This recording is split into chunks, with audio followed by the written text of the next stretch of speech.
Yasi when you connect no, omo ta cooperation pa.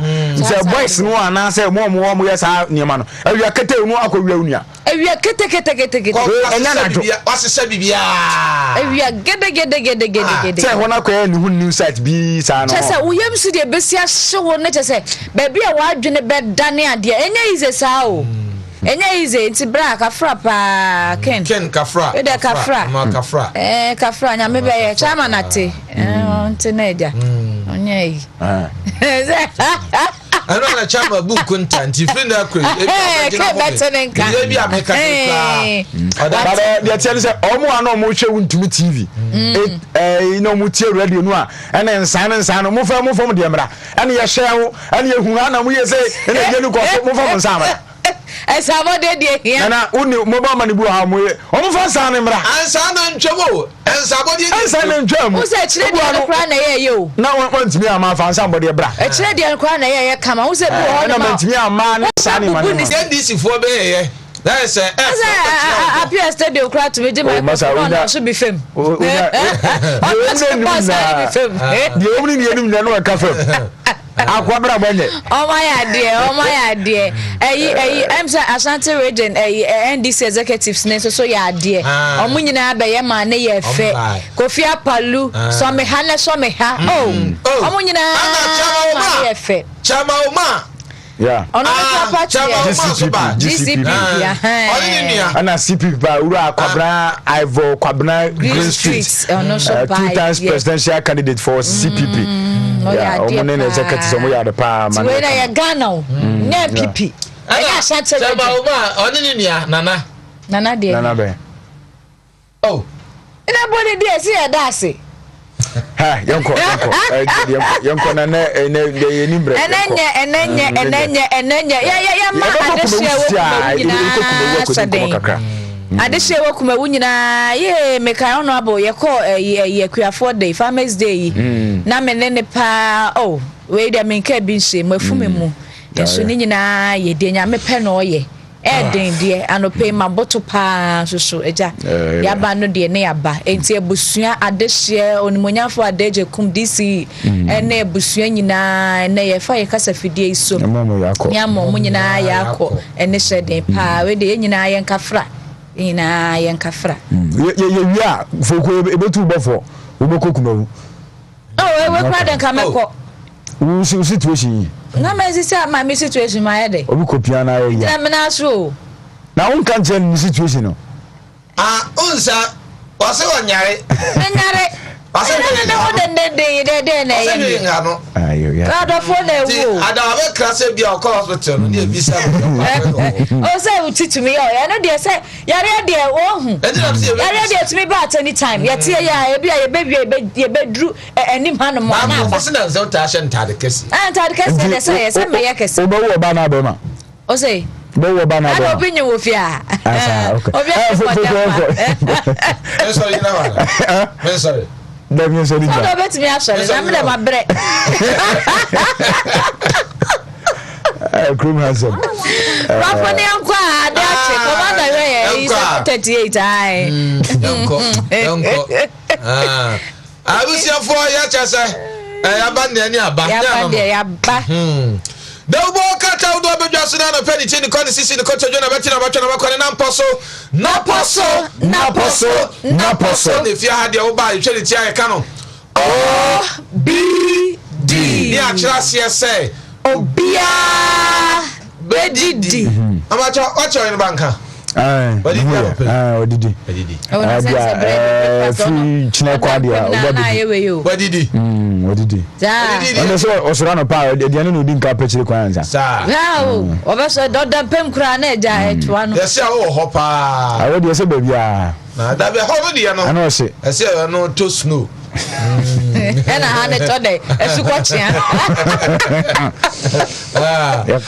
daily graphic I don't know pay daily graphic so obubo mu anu wo de dia ba begu ne o dia ba begu ne daily graphics dey nim say truth and accuracy every day didn't say me sisi so pa no kwankwa no ka daily graphic de boka tasema wo dia ba betudwe umfoni mienu awa animu America mampani abedi echire Kamala Harris ana ni mfoni dahi ana fenso mampani na nadu danko ekufuado enti ebra Alhaji Dr. Mahmoud Bawumia ekoshia Kamala no ana wode no bra mampani enti na mampani ni shia ama wonu twetwe benu nkomo no achire no ama wo shia nsantwofo na wa krata ni ma Daily Graphic the book krata ba mane a kire say America man wo mu kire say wonu mbeta man ga na chi aboa said ye beya yanka ye de no ye betimi ayahu biribi na etimi aboa ma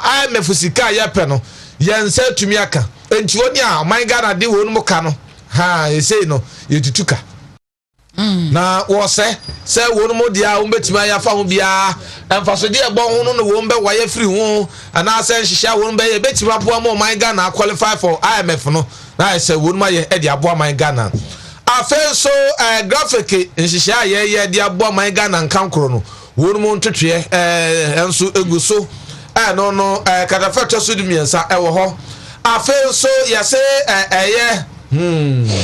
Abuaze tema plant no mami komra na fa abuaze no etuas mami komra me odunyamfo anti apiakubi emonkomo MP Asante Achim North constituency emonkomo kakra. Honorable, good morning. Honorable, good morning.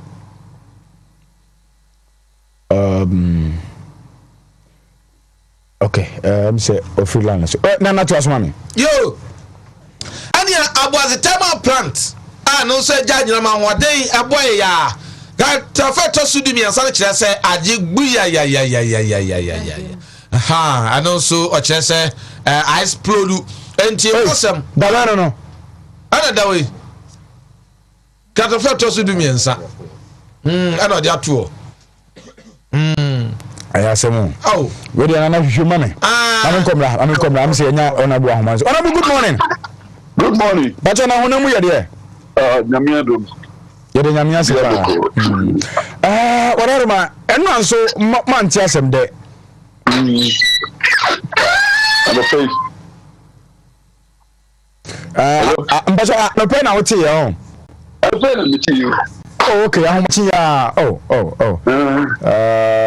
Sinu na. Yeah, and pay mum ni ye tie ye ahomachi ya be 4 AM ya be ya na ye tie sa no asemu na timi am pay na meti okay wareruma onyamfo fle baso ya wo free me unim ne kwan be so Philip mi akasa no nti mo enti minim no pa bra we DC ko na minene di komo mebre na eno na chino parliament nso ebisia minino di komo ba papa ya wada ikura kade beto abai minino mielu yeti wantibu na eko breakfast chise yewi ni beto aba abato na nya maso nti Friday no kai ba parliament no me and me catch leadership said baso my nti ehihwe no na igina ye pay no pie no so o ma adwuma no pay nti ye decide it is no baby ye and ye pay no say onko no onko rifi na onko hwe okay he will say obi ani fie ho na that's too from na ye catch and say on hwe no force me the dan until first will be the dan who say why unconscious or the high Marcelico Hospital. And so I know you need that so say Friday no baby boy me to a banana.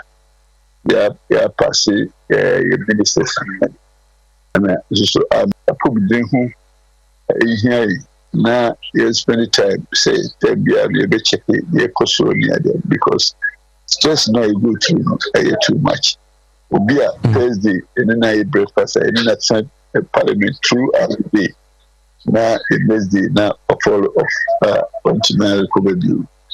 Ona bo ma bo mkaka ni fie ho no obi mi tie hu nsemi na kyesa nyam na mama pie ne follow up granka e bia nka ne Wednesday kwan be ko de bia na nka ho kra na nke bi obegye mu mboko na bianka so you say yeah say intervention no anka Friday na anka sakwa no anka wantumi sorry so da hoche ya anka de reba no so hwu enti enu no my lessons say they are conscious of your health status tambia na edwuma no on say sisi a wono o sorry kwa na ko ba edwuma no bia na yehu say ne hododo no bia me fa ko edwuma mra ni ade enti na me say conscious of your health status because it happens all the time edwuma stress weekend you say a true abandon Friday when so there about PM bedu fi anopane se biko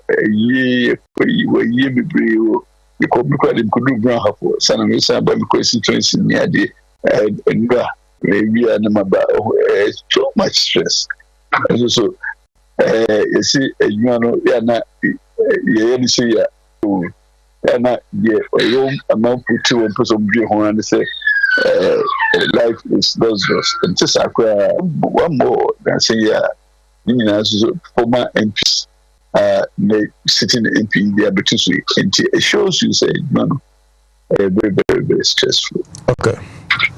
Ona bu yeja akwamu akono na no Friday no mabato amoto ye ne GMJ 6 nominees amampani everyone mo buy any matters arising minim processes no wo ni ma say the only say the work of parliament no ya na enye said the sabi obi o tiabonti pese enye adwuma no na say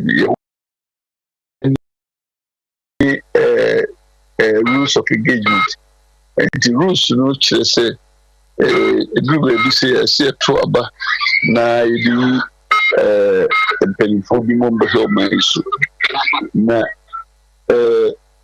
se ko ban say na ye to aba no a ye hu debate e di ntia SSC to na no na SSC to ma no say ye wo parliament no and then say a source of information and yes be o tiabontin wish necessary to aba it is a debate ni justification ni na wi na say asem bi anto timo wo ho kwai say ubisem na say wo so kira wa gidi ntia aga wo mo kira gidi ntia say to aba ma wo and wo mo to aba kira ma gidi ntia say to aba ma wo na dey ntia say to aba ma wo na epo msi to aba ma wo it is a control bano as parliamentarians and saying I choose the path of democracy there. You're consciously jealous, say be protecting democracy. Now you say will be taking trying position be baby na SSA and na parliament bring idea baby and no yes the papa. You say democracy no area.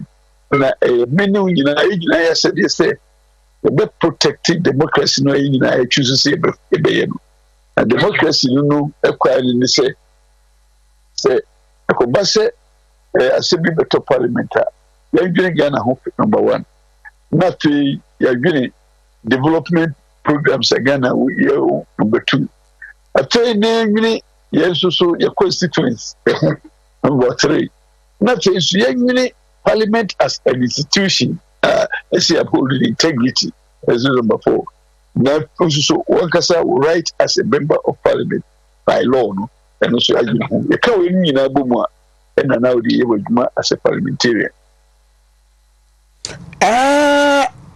one say 38 NDC MPs voting in favor of the president nominee the medical no kan ni na chese enyanwa na dia enyanwa ni say a parliament as an institution no the parliament is also demonstrating its independence. Only say constitution no ema etiti ekweku no mebre no constitution etiti no ya na ema no some protection and the independence of that institution. It is a electoral commission say I'm independent of anybody and persons and even institutions. It's a independence. No? The same way, Parliament is also an institution, a creation of the Constitution. A Parliament is pretty within the Constitution and other laws. Any Yankasa parliamentary standing orders. Now, nowhere is prescribed by the Constitution and other laws. It is other laws, and prescribed. We say, oh, baby, the parliament and name, and say, obey, sir. I'm happy, say, the parliament, no person, HSA, yes, we are independent. According to the beliefs and the governing laws and the understanding of the circumstances and issues, the word of unnecessary interference. Okay. Let's see, I put to be a security panel and it is a opinion be now expressing my parliamentary bishop of part of advisory process and yet supervisory part of supervisory process. Okay. I'm happy that government is exerting its independence. Okay. When I want to pay Nasi, Yamishao. Absafo yene odumunyam for Andy Apia Kubi ono na eye mrashibu dwani edema adesia wonu mo Asante Akem North and Kropone Agogo ne yene na twonkomo afa abawosem a asie ewo kumewu se mrashibu dwani efra ne ntoma woni tintimu na afi de course na no Friday enso parliament nana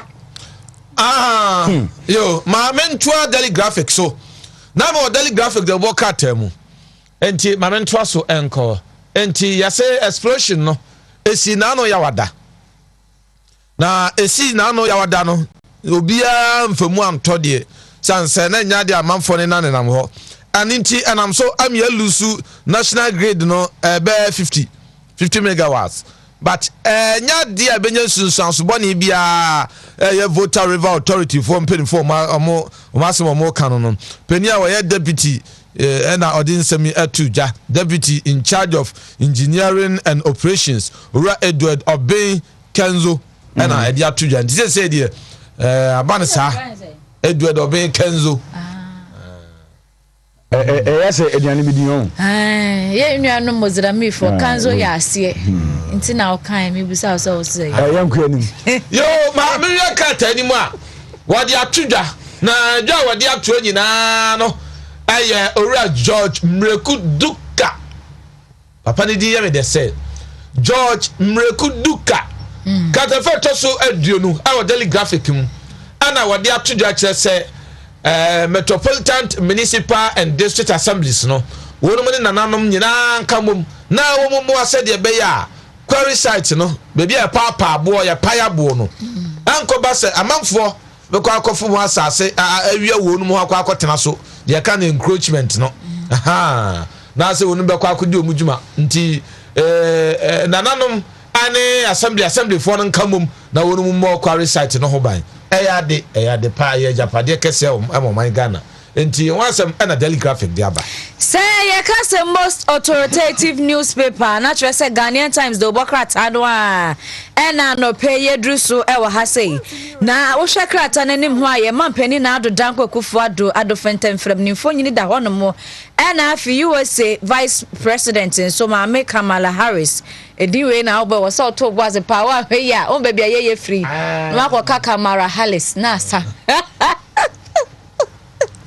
na anope said ye for kwadi kan ya kire mu dada no anope krata we so dia ba ni nyina ne se nemfo miesa probo ama me ebo ewo o my Ghana mu no na sisi ade mpani dia to dwom twem sem ahoyenye a ama Ghana na mu nyina mpanifo ani akun bi enti sisi an $100 million choppable dollars we yesikapudo ayede babeboa ama Ghana my naika ho na nipa bonfo ye omobowura mu ebetu adehye sosa mentibe ho ase penchen kama ye sorry man ho meneso ema ni papi no afa muhire wo mokra ne nyina matimi dia boa masane maneso etuo etimetwa no pay krata spread to so dumienu edisansem dey bi aba na krata fret so miensan so ena yen kaitiefo nyina ya wa shaman wosra ni ani pabonfo no mu bi ekum ne ya no enipa nsia sisi ade ye kire won mo akofore mu no enu adaido mu kogine mu asende bia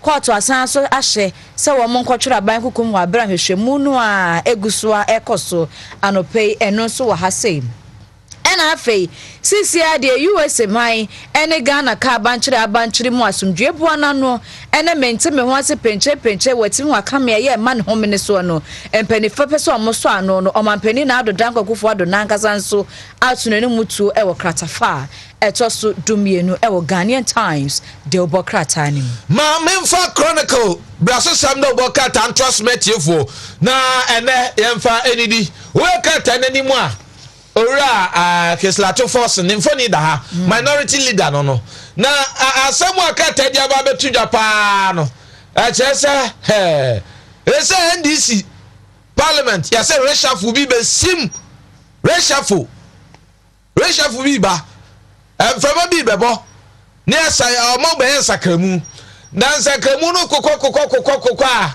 ora triple M Mohammed Muntaka Mubarak ni tikeka yasi ECOWAS parliament no esenye Ghana parliament nko no mohwia na tu akonya ECOWAS parliament no so wo mu behwia na tu akonya amane abetodwa no ewo chronicle bokata mu enti na chese ne wasemanye Muntaka hunamani o hunamane papa ana afenso no ora judgment kudu kamfoni eda esoro sa wankona ana ora judgment kudu ka asemu a woka eye assemblies no ne nananoma info ka ombeka wo mchapa mo abo quarry site no eban no ano odi aba betudwa e wo krata no anim nti mampani so anra wone maame Kamala Harris ehyiaye na won mudi nkomo wo mbisa bibi ade afa anti-gay bill ho no ana mampani si ade ne ni nsem ehyem na hyemdwafo ne nsem ana won mudi ho dwuma meba Mamen kona meni DC mon komo ewo setre kumewu Urumyafo Samuel Adey Ajekom. Honorable, good morning. Good morning. Na hunamu yede? Ibesa. Enwa una jawiye DC wusi aban na mu wo setre kumewu. Enwa news yi wadaru ma wo sure say said in OT and TB, but it's very early. California, ya mamre muno. I also ya confirm the yatieno. Let's say my space, the immediate family no space, and then the bigger family no space kakra, so that you bet me I confirm what we have seen. Social media and the Mount Central Forecast and the yatieno. So we'll plead for space so that at the right time will come out. No, okay. You the infancy na bibia ni esa no be kasa. Yati wase. Thank you. Okay.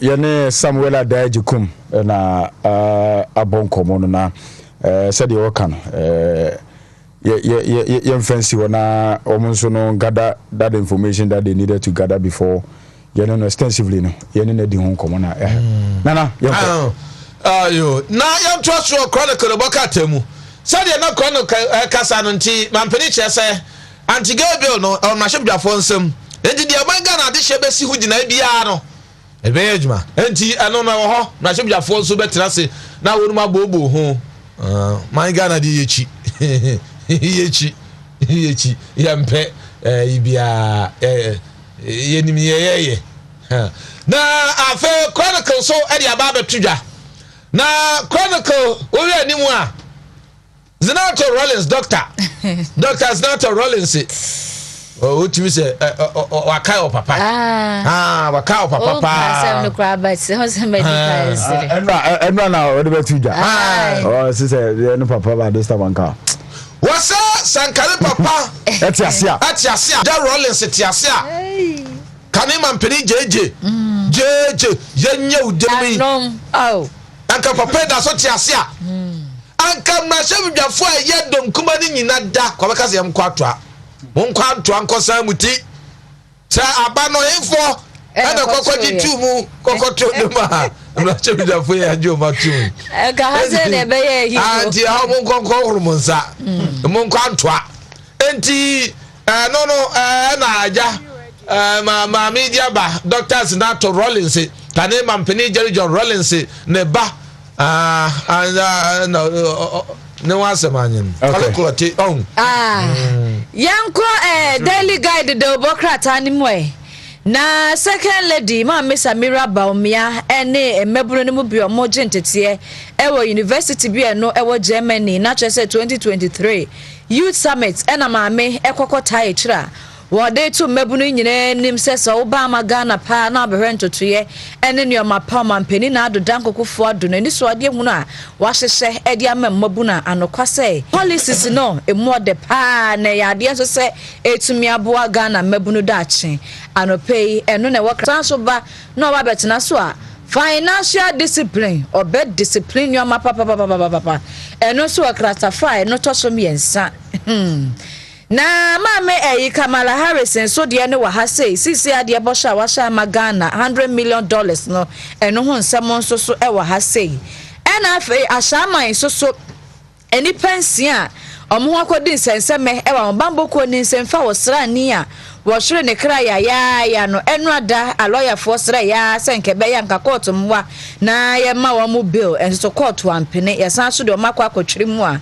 ho nsam so e wo kratafa etoso nsia na kratafa etoso nsia kro no a enu ada court dem ho no mo ye de say ena afei doctor ya na ka kuku hu nsem be fore ni Dr. Frederick McPam wono so sa enu adwa dey enanka court o sha se ninsem die no nka ye ba so ne ya ba be hwe de ye de ba beto na enu ne bo ne di se wo magina daka mu na nka ye ntoto na no a abusuafo sore ya tuntum na ye de hi adan ye omo se papa ya to oto da be na ya nte ho hwe na enne ne ye ti ya na che se na no memene da na papa ifri mu na sanse kosi ada ye nkwa court asetena na wo se adwa dan so anka ninsem ne ba so no mbebo court amane ti sisi ade court ase se omo nkwa fakrata asem wedi akagire mu pefe na ede se anokwase papa ya koninkrachi ansana empanifo hunu de ombeye ede afa ho anopei ho nsam nso daily guide ekuntre bi ede bi aba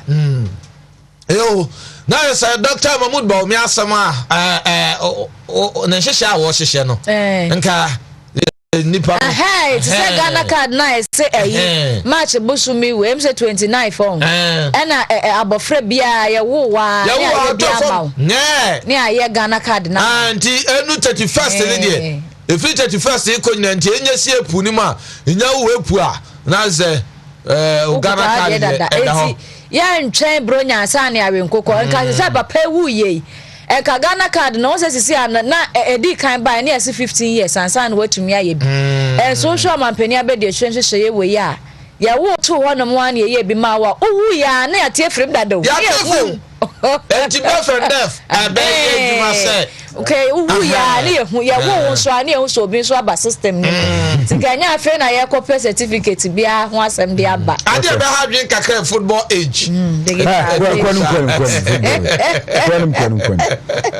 yanko the Daily Statesman the boka tanie anonso dia wode aba betudwa na wo ye animu Mr. White raka no for yatam foni da animu na wo ye raka no for yata na afa ntwe we animu no kura tumi chire se echire obebi owo China mfoni nie na wo chese China support Ghana wo debt treatment no kwa be fa so a ye kai ebetima ye hontotua ma IMF no ye nsa tumi aka esika ye hwiwi no ano no China ma chese wonu beta man Ghana chi monta bechi abu binsem no kobra sumna men komra na mene Dr.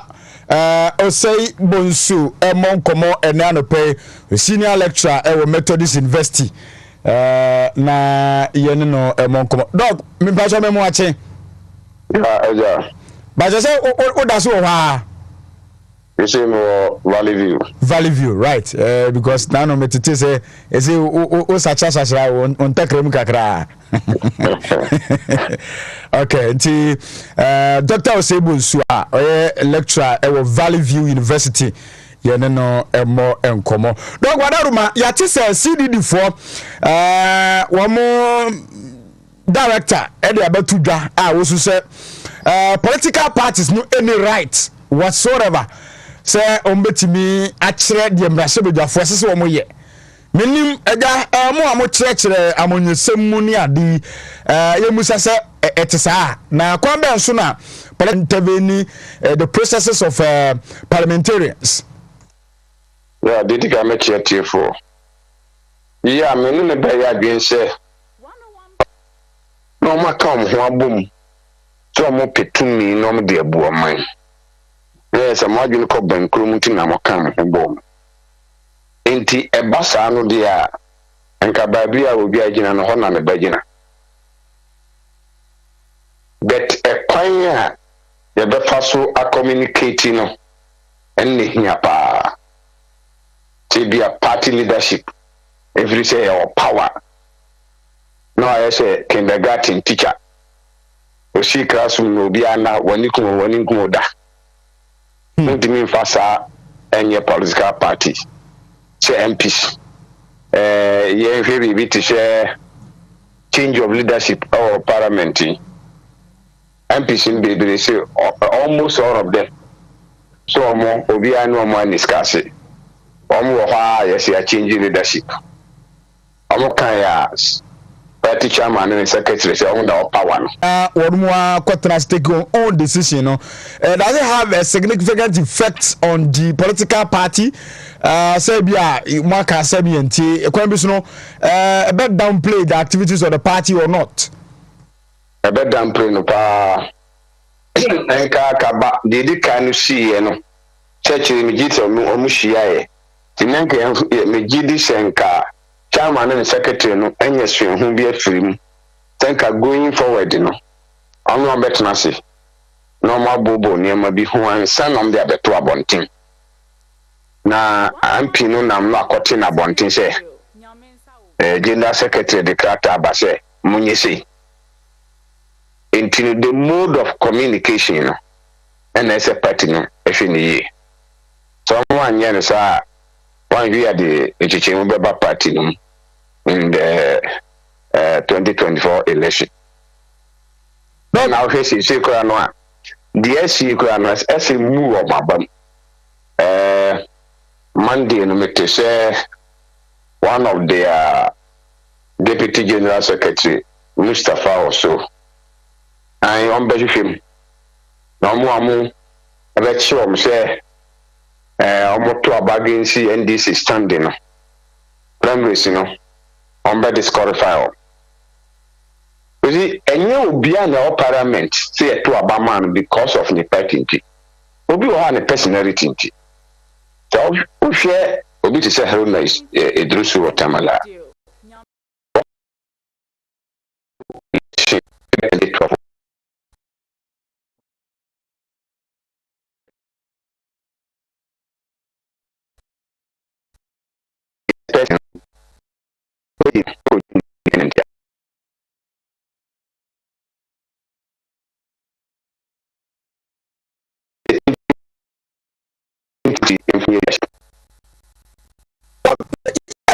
Omo yes secret but yes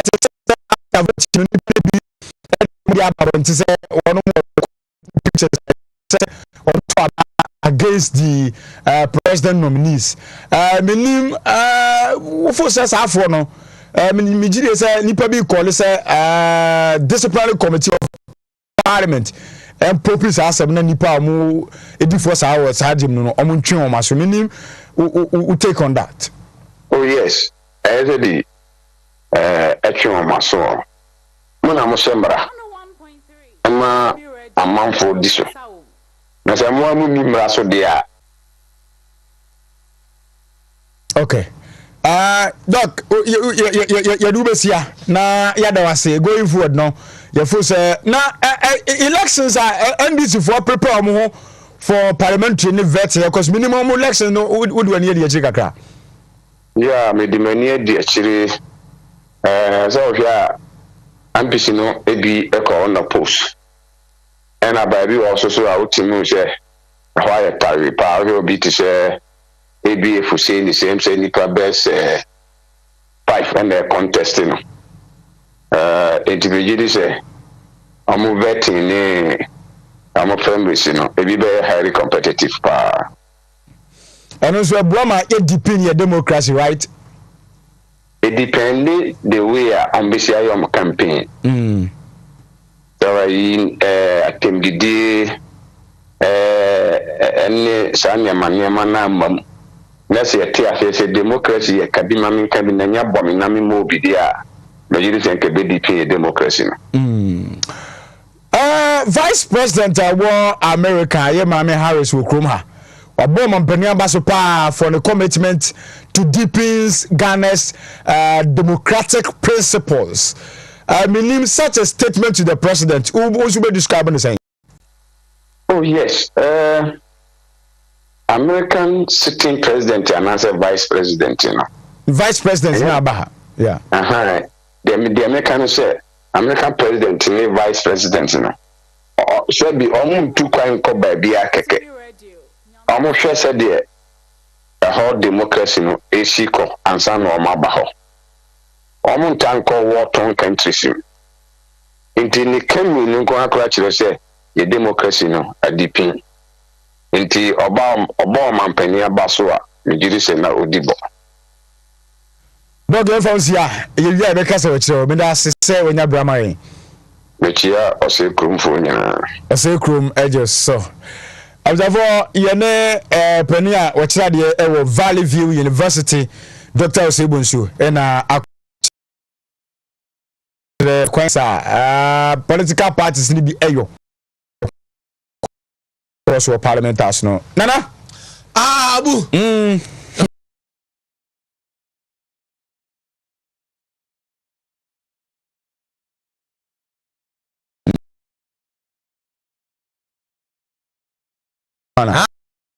So.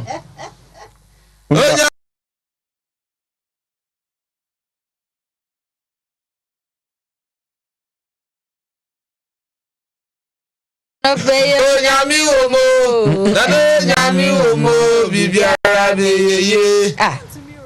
Omo, onyami omo, bibiara beye. Onyami omo, nana nyami omo, bibiara beye. Onyami omo, ejo nyami omo nti bibiara beye. I want for see I'm from studio na record program. Just munya kwadu duro. Enti wuni kwadu. Munya kwadu duro bi. Wa wonni kwadu ye de kwadu kra. Dia tialete. Akwa na nya de. F5. This is do ko dira mpo na no. I was your for young the Daily Statesman. Also the way trash. Young trust called the Daily Statesman. The Daily Statesman the Wakata Abba. Now America mine $100 million ah. One more asha bossa wa de be mamu amahodo my Ghana kan ho bi no. Ghana ha no mbe pa ho ntoma ka ho asem e wo Jubilee House. Mampani atena ye my Ghana nti abeje kese omoma ye kese enti wasam ada krata no emu no hwa na chese wode ato pompomfe ene don kata fa to sumienu wa kyerem ana afen so onumnyamfo George Mekuduka nasma waka de ato nananom ene DS no animu assemblies no animu no say ye more query site ho ban no eno so ho National Petroleum Authority Dr. Alhaji Mustafa Ahmed na papa infoni daha Abdul Hamid Ra Alhaji Mustafa Abdul Hamid papa on said de bia papa de on said de bia me bon me kanase papa de me body dim papa no enipa se ubo ni obi dimpa onti o uko obi extra sempa wonte ba bone de ote anko na bibifo esuba nte sa ana bebia papa ne kura be kwa koduro no bone be tretwem ube ade obi enkanfo da we ade kete bone papa bi aka we ade what is that for kwa baba pay dia ba so la oma so ka ujire na ka ubasi na nke be fresh meti say MPA boss Dr. Alhaji Mustafa Hamid papa yi wo no mo de wa ya juma papa e wo MPA wa ya de me manamo ye Ghana fo nyina manamo wo no mo de nti adwuma pa wo ma ya mpo god for oil kra no G40 G40 modi a wo ma sabo ka ho MPA fo mamo Dr. Mustafa wo kokokosa chief imam o se Ramadan mu ne ewe we wa kokosa no nti oni ni mfoni ne da ha no ana Bank of Ghana so ora Ernest Addison ni mfoni ne da ha nti wonu mu ojato ye parliament ani mu se won hwe se de be ya amra ebetimi aboa ma yetimi age eye foto no revenue bill na ye de aba beto onu mani mu no wonu mo me no hia ehun hia wonu mo sonko kra womu eme no hu hia obu sonko kra na abrotre na tuo ni de nyame anyadma me so antete ase be ha dwen o ado e friend abrotre training abrotre na nyame adom me so atiama yaje eja haswafo na tumti aka revenue bill no na me nyadom enti ano ne the Daily Statesman yanko the new crusading guide the Abu-Prah ne susumwe na ensam krono a wa ha sei enti ba ko pe ena no pe me de bedan wo mu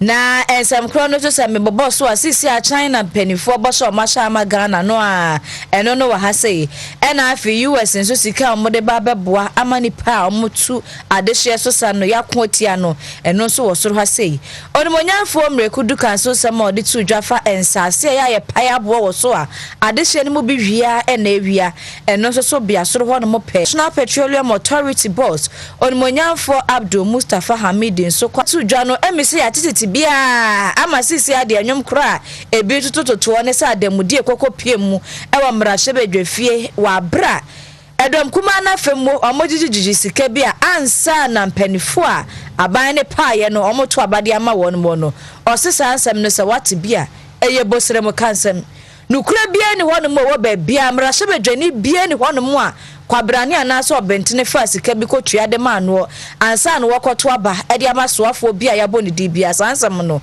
enye no kreda ano pay the new crusading guide ene de buy young fa the find and trust met here for now pay the fund and so ebu boy odi bia ba betudwa we are the fund the worker tanimu Mr. White ora kenoforia tamfoni eda animu no na China fo ya mfoni eda honum nti wo chese onima amai Ghana di onum ka no onum agi atum se on bet ka omu ho bom aye committee na je se onum timi abo an hihya ebe bo amai Ghana na etimi akọ anim ebe yi wate ebe yi ni da so na me ani da o se ebe ye ebe ye enti mema wa ba mumu Abu-Prah kosi ade ebe ye ntumi nsei ana afen so no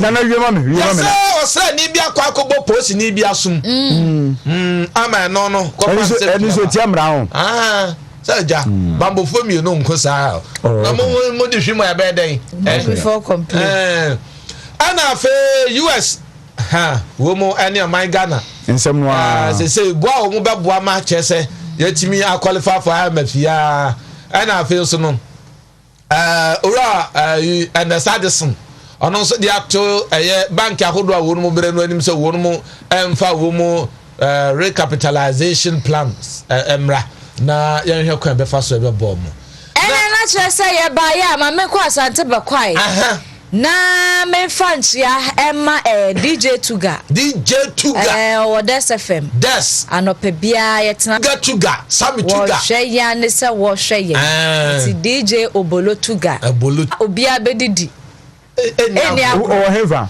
o Wasa Japa Wasa Japa na onse edin Shila na so be ma anya onwanwa Osa the one asaka Shila one be mo onyoba o be mo de Shila so be chirechiri odo bi tayo Shila ya mo ache be bia obi ana de tama oni onabo ade apia kubi e kasa no o sha so ka se bi kire o o se we yemfa nya disua enhu se wiase aye we na odi tufo a de fa onimnyamfo baso a areho semu a asi don na okasa no MPs no mo bre omo bre papa omo bre the stress involved na great papa the who was about to parliament chamber no and say obi ama no constituency asi buyi so ho on say apart from chamber now omo tina no committees obi to the bed professor MP ba committees bebrebe ni nyina o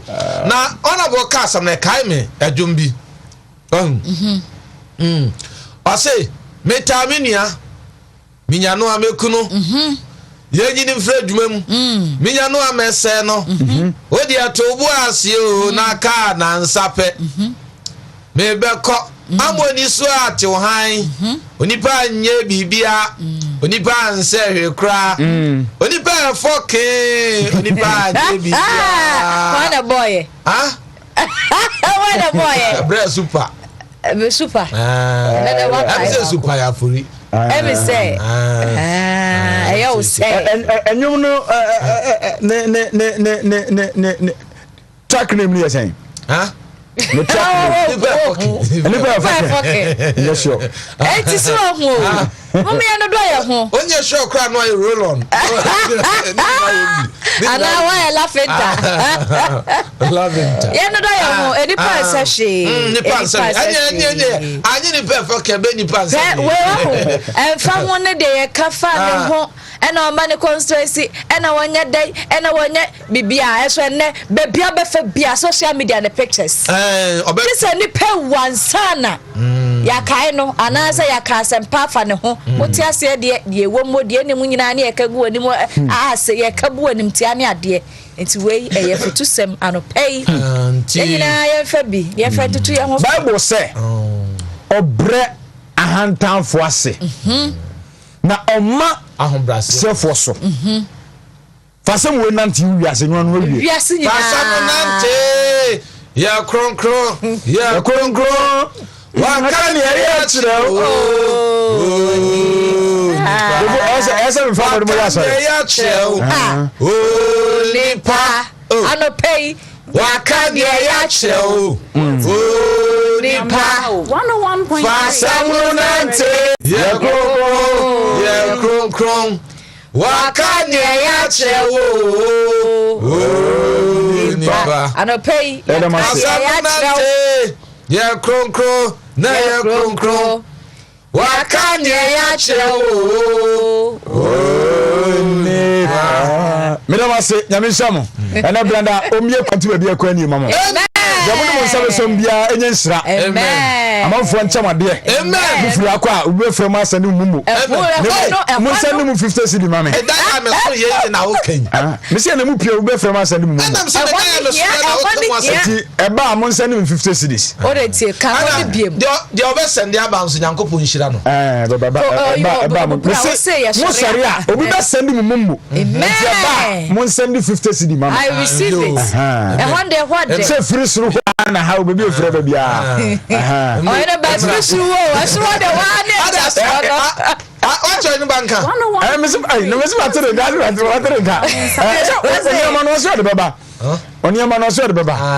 Tie baba, right. That time Wontumi so ase. Wontumi ready. I was ya was me na Nana Foko Joma ase. What the President of the Republic and the Vice President of the United States.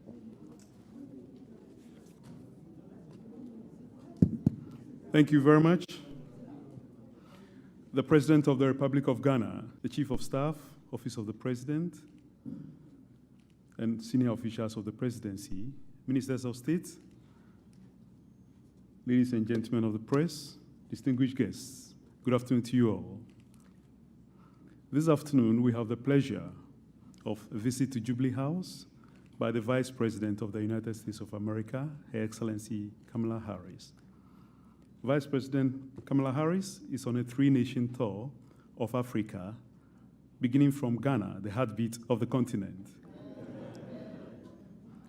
And she's here to deepen relationship between Ghana and the US and Africa in general. Both President Nana Addo Dankwa Akufo-Addo and Vice President Kamala Harris have had very fruitful bilateral talks, and they are here to brief the press. And so it's with much delight and pleasure that I invite the President of the Republic, Nana Addo Dankwa Akufo-Addo, to begin with the press briefing. Mr. President. Thank you. And good afternoon, ladies and gentlemen of the media. I've just concluded a brief but very successful meeting with the Vice President of the United States of America, the Honorable Kamala Harris, and with members of our respective delegation, and I'm here to tell you of its outcome. I want to welcome once again Vice President Harris and members of her delegation to Ghana. As we say in Ghana, Akwaba. You're amongst the people who pride themselves on their sense of hospitality, and I hope that by the end of your visit, you'll agree with this claim. Ladies and gentlemen, the purpose of this visit by the American Vice President is to reaffirm the ties of cooperation and the bonds of friendship that our two countries attach to our relations with each other. Vice President Harris and I had the opportunity of meeting in the White House in 2021 and subsequently, where we both pledged our commitment to exploring further areas of interest for the mutual benefit of our two countries. This visit reinforces our commitment to engage each other further to this end. Our two countries share similar aspirations and values. We're both committed to democratic governance with its respect for human rights, the rule of law, and the principles of democratic accountability. We're member states of the United Nations with a mutual attachment to its values and principles. We have collaborated effectively on several matters over the years, and a major outcome of this afternoon's meeting was the reaffirmation of our commitment to collaborate further and provide mutual support at both multilateral and bilateral levels. The Vice President and I discussed at length how to boost further our political and economic relations, cultural and people-to-people exchanges, as well as our cooperation at the multilateral level. Our deliberations also centered on driving investment opportunities, domestic and foreign, into our two countries and the need for enhanced cooperation and partnership in our development efforts. Towards the realization of the 2030 United Nations Sustainable Development Goals, we touched on the need to promote a better world and address global issues relating to the 17 goals. I also used the occasion of my talks with the Vice President to express the appreciation of the Ghanaian people and their government to the government and people of the United States for the support we have received since the establishment of diplomatic relations between our two countries. I've made it known to the Vice President that Ghana is endowed with abundant natural resources, which my government is seeking to use as the basis to transform its economy from its current reliance on the export of raw materials into a value-adding one, with a vision of taking Ghana out of dependence on aid to a self-reliant economy beyond aid, and that is a Ghana beyond aid. I'm pleased to state that Vice President Harris pledged America's support for this transformative agenda. It is this transformation that will give us the best opportunity to derive maximum benefit from our abundant natural resources, enable us create a firmer foundation for meaningful long-term economic and commercial relations with the United States of America. In conclusion, I'm happy to state that this afternoon's meeting has further boosted the steadfast cooperation between us, and Ghana will continue to collaborate with the United States of America at all levels, particularly towards the peaceful resolution of conflicts and in the search for global peace and security to promote sustainable development around the world. I thank you for your attention.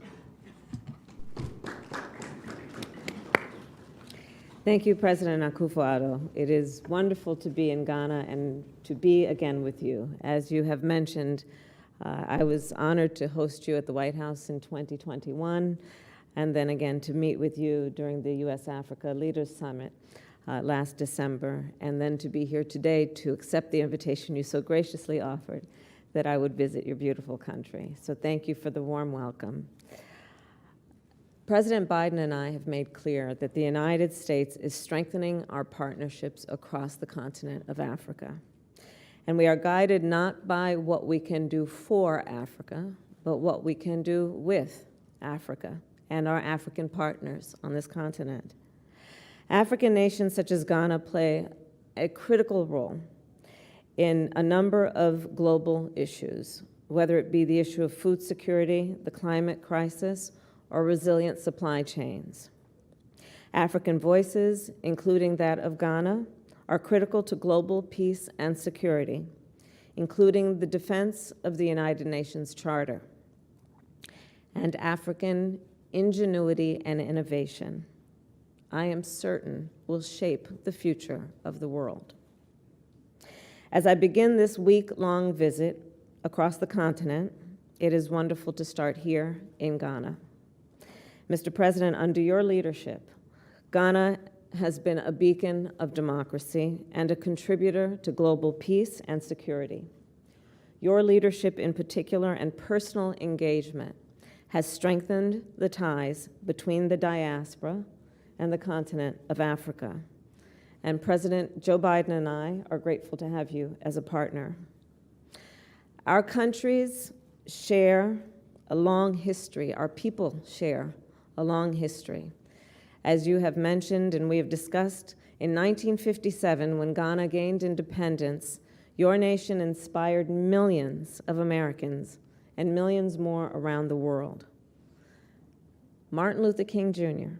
and many other Americans were here to celebrate that occasion and to witness the dawn of a new era. And since then, the promise of Ghana continues to draw us near. Hundreds of thousands of Black Americans came here 4 years ago to participate in the Year of the Return, and more return every year. They have come here as a reminder of the history of slavery. They have come to honor their lineage and to understand their ancestry. And I thank you, Mr. President, as we have discussed, for your personal leadership in prioritizing engagement with the African diaspora. Our people-to-people ties are a source of strength, and the Biden-Harris administration is committed to these ties. As you have mentioned, we have had today, this afternoon, a wide-ranging discussion. We have discussed a number of important topics, including the importance of concepts and priorities such as freedom and liberty, which are, to be sure, at the core of who we are as Americans and who Ghanaians are. Mr. President, you put it well during the State of the Nation a few weeks ago, and I'm going to quote you when you said, "It is important we never forget that democracy is not a static achievement, but a promise that needs continuous nurturing." I agree. I often, in fact, say that there is a duality when it comes to democracies, in that they are mekwate ho asem bi na asem na papa ntima nse da mfew yes na gidi ankam body di ankam fe na papa ntima me nem so ya ene asem na mo kan de no a doctor no sa no tie yes na what is amount for bo abaso de ebu a mihia bi what be allow you mihia bi no omo aka kire okay no ya de mihia bi no omo aka kire me mfa kwan so nchira driver ba ko fe na asante na menim so ofrin kontan so but wo yedwuma free sa eho no na backroom okay me car break it down and say na me free I'm gonna do your rounds afi there be na passenger car me free jiska o say yemfa misika mame so omodi bi di won omfa misika mame afi me hwe nso a minnim no ba bia enti ebesi form na nam say friends no so the asante se me hwe na nimu a min kan no se minnim ba bia so kwa me chia o hene banana seed nam any ehi ba bi free okay any me fe na menya link Mr. Asante ma min chia o sanopa utie ya good nipa no doso nipa no doso ko chama yi nso sa Hey, na me tie different networks so ye wo de me te won kan me ntimi ntoa so isem gina ho tie wa manikosi so program na manikosi ansa na matoa so it was even not Wontumi TV. Okay. Na Thursday Pure FM. Yeah. Nti yehia bi pa asemo just say na me road work nsuwi. Okay. General na me kotwa nti DVL for amwo for say the chamso Abu-Prah estate. Yeah. Mr. Eric amwo ho ncham fa to musu ntu no mfani agro. Oh good. I'm say bo ha we enye bank asem kra nko mutu ama me. Then we do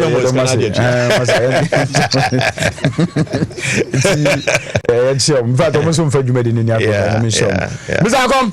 Yura. Na to say me nu nyame de 2024 be jina me ba.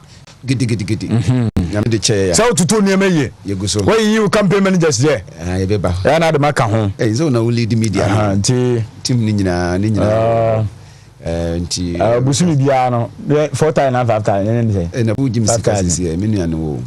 So rounds. Ye de the all food there there. Omo ma is ye ba down so be di ben na ochi okrum ho. Exactly. Nti eno de. Ba wo ya de. O ya de nti o hono for say. Search Afram Plains. Search Afram Plains. Mon kai no.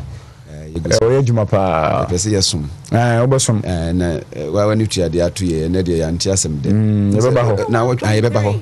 Ye ma hwefo nyina achi. Se de me ne sha kan. Obi a wonam a wo se udu din enam. Edin na wo de nam no. Wo se ba mienu. Papa na boni. But ye ya nke ye hwehwe no dodo a se obi a no. Ye benya de papa de ewum. Nse last week ye be kan se obi a we asibia no we need to find something a would beja, especially reputation.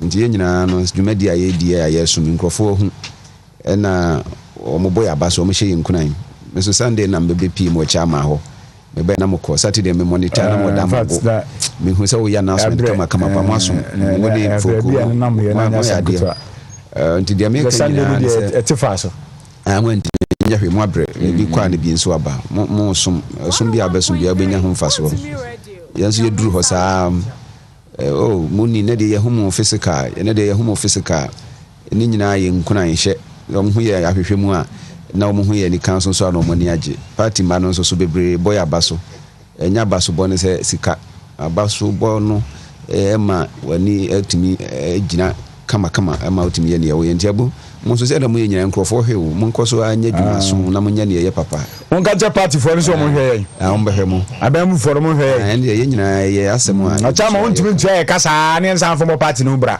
enokre mo kan je so mo hwe ba kofo ko we duro ehu nti ya na ye srese obi bia obenya bibia obetima ye bia no Dr. Samuel Free no nya bi onka nkan nche wo mo ne nko ane de no pe pese min kumina nso nde de nya obi a obekasa bia enye nti ye bompa ye se nipa no mu betre wo so na mfofo no mu tre abu aboa wo ne wo de free ya like panties I say look at the me can be michi I say look at what's your opinions are like panties I can say women and ketwa now so panties are net ya na me I don't know one can news so say I can no abre yes say when you na me kan was it like panties I can see women ketwa wom ani ade ani ndi abu yanso ya damu asesa kwanya munyinas na no ma me wasi ne kama ye bebom ye bowura mu a ye bekasa ka ma me ncha ma de share wasa cha fan place omo jeso na ye mienu pa na ekoso ye sana ahene adodo no anim se fe no ya bakwan omudine na wotwida man kan free best stop me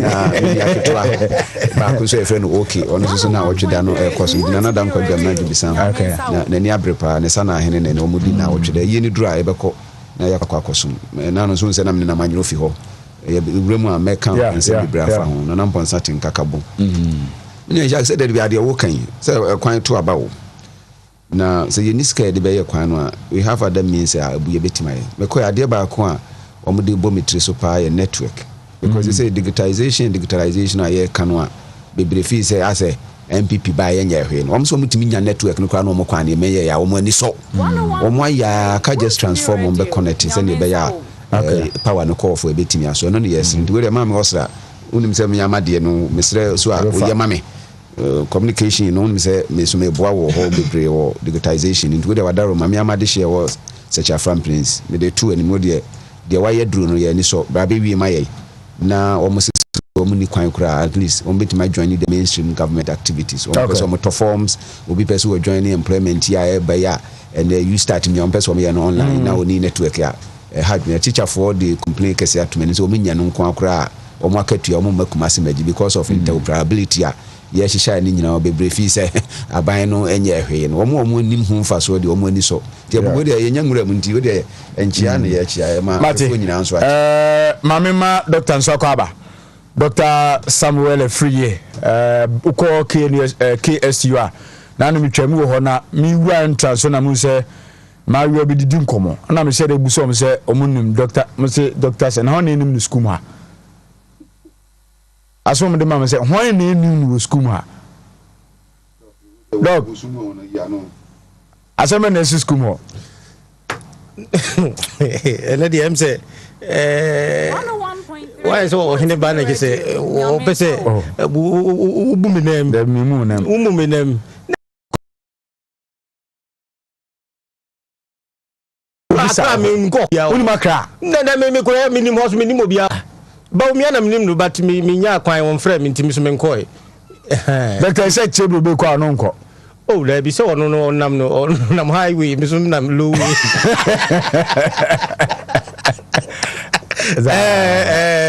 oh na eti hode ya sufa me be ho nya nuru ho wan hwe ya na o kan no bia ko hyiam ba bi na say me for security reasons ma tembe bi din na menwemo okay mate me say free Ishako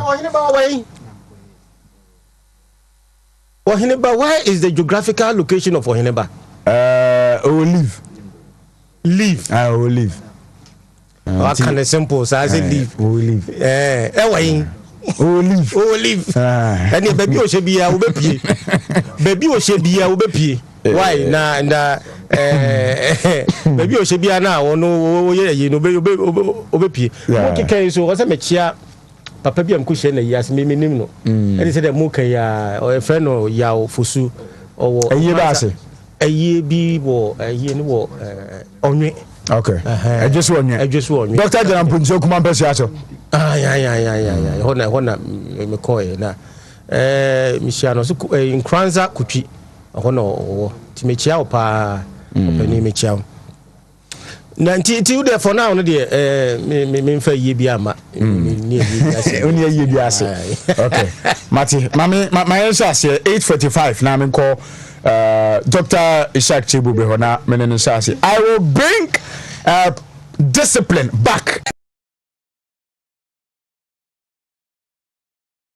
former President John Mahama.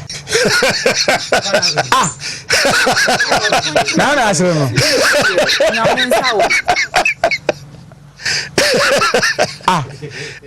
1.3. Wontumi ready.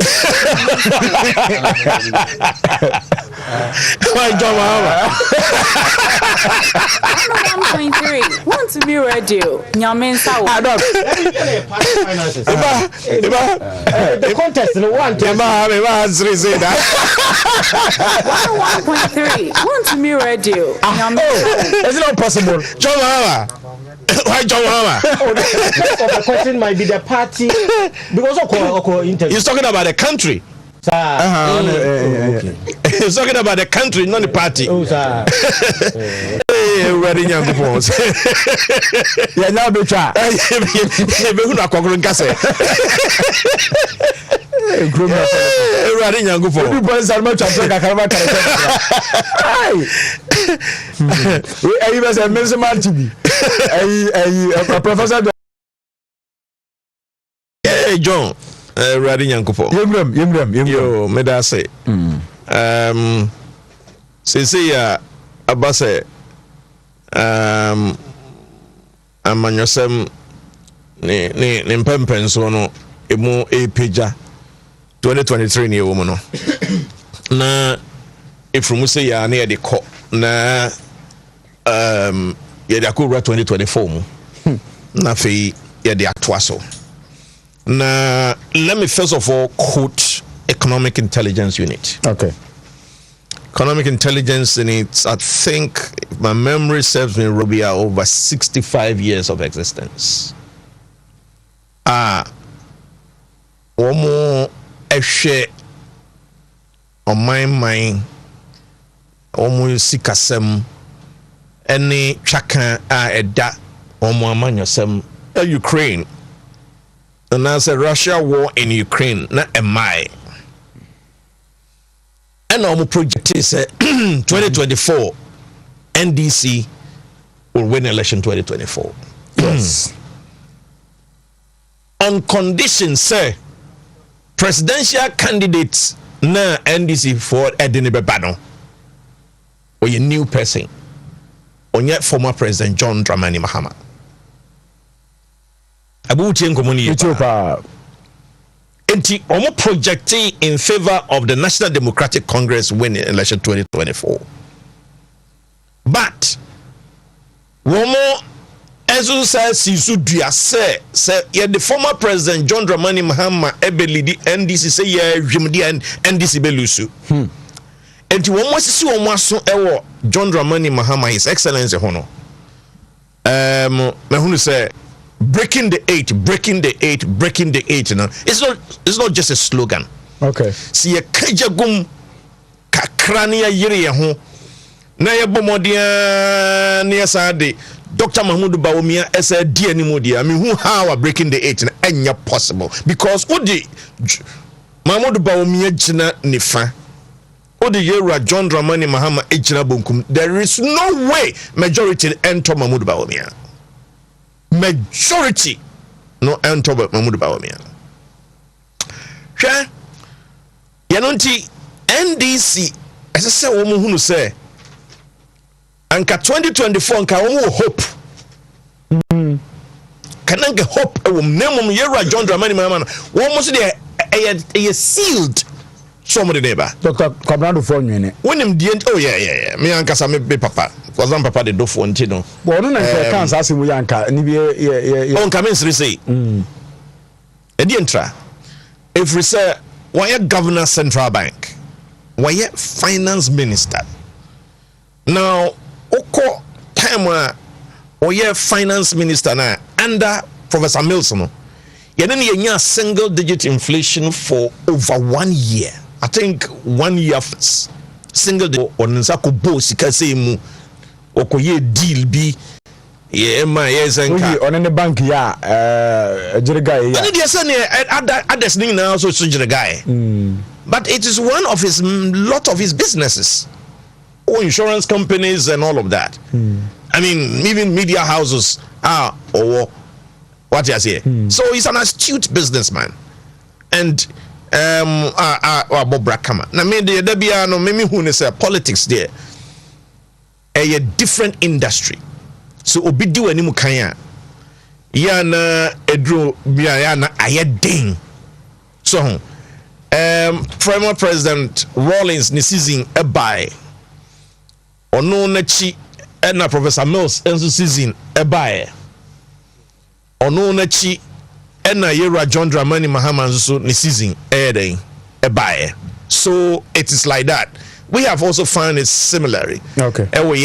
Say former President Kufuor season by Nana do Danko Kufuor season by worship from grad. Okay. Worship from near Zapijano. Dagodi am trying to be a name Sumuka Kramamen. Na me call my so yentanya sa but yenguram na yene Bernard and Chubesiako. Bernard and Chubuesa. Chama Wontumi monko kakra wi a ebeto as. Chama Martin. Ba juice bro na Abu-Prah. Na honamu ye de. Yakopa adom ene on pipe onti. Ye de oba de asepa. Chama Dr. Isaac Chebro bese wa chiao. Dr. Akomo ha. Na Dr. Samuel Free nso ha ti omso mo chiao pa. We dey my meaning kai so mo ho dia and let's just say hono maseda no ebe ha sefe na Dr. Ishak and Mr. Brobe and yewura akomo de omo ye obi a omo ye mafutu fo omo ye mafutu fo tese bibia no omo ne tumi fo na omo ya ade hwehwe yakopon inhira wo omo no bibia wota machi bia yakopon inhira wo na de ade pa ma madaroma be ba mo fidie so eno ayaseda na seda nyina ne se na no dai ayame maame okranche gui na bra okranche gui no ayewo ade a edi sika ye ene ye wade enso so edi enipa ye nipa de enso ye wenenam ade a santeman ene adofo ebaba ye maame ene me maame ne mabusua no jira mabusua na mu na mada obi bia ase edi kano gano mampanyin na nado dankwa kufado dana se papa nyankopon hira no na oni na bedi akire yewura Mahmood bawomia achehene dana se sanso so na ye chief of staff oba panyina free 1957 wotimi anya kwanya aba be ye chief of staff ono so madana se ahimfo ahodo na na kontase hene ye me akasa me na dana se ansana ya babeda aye na na suminya hene ondo ye minua ono so ya dana se na babeda me akasa me papa owo me ase na na otuo entwiku bosi akọ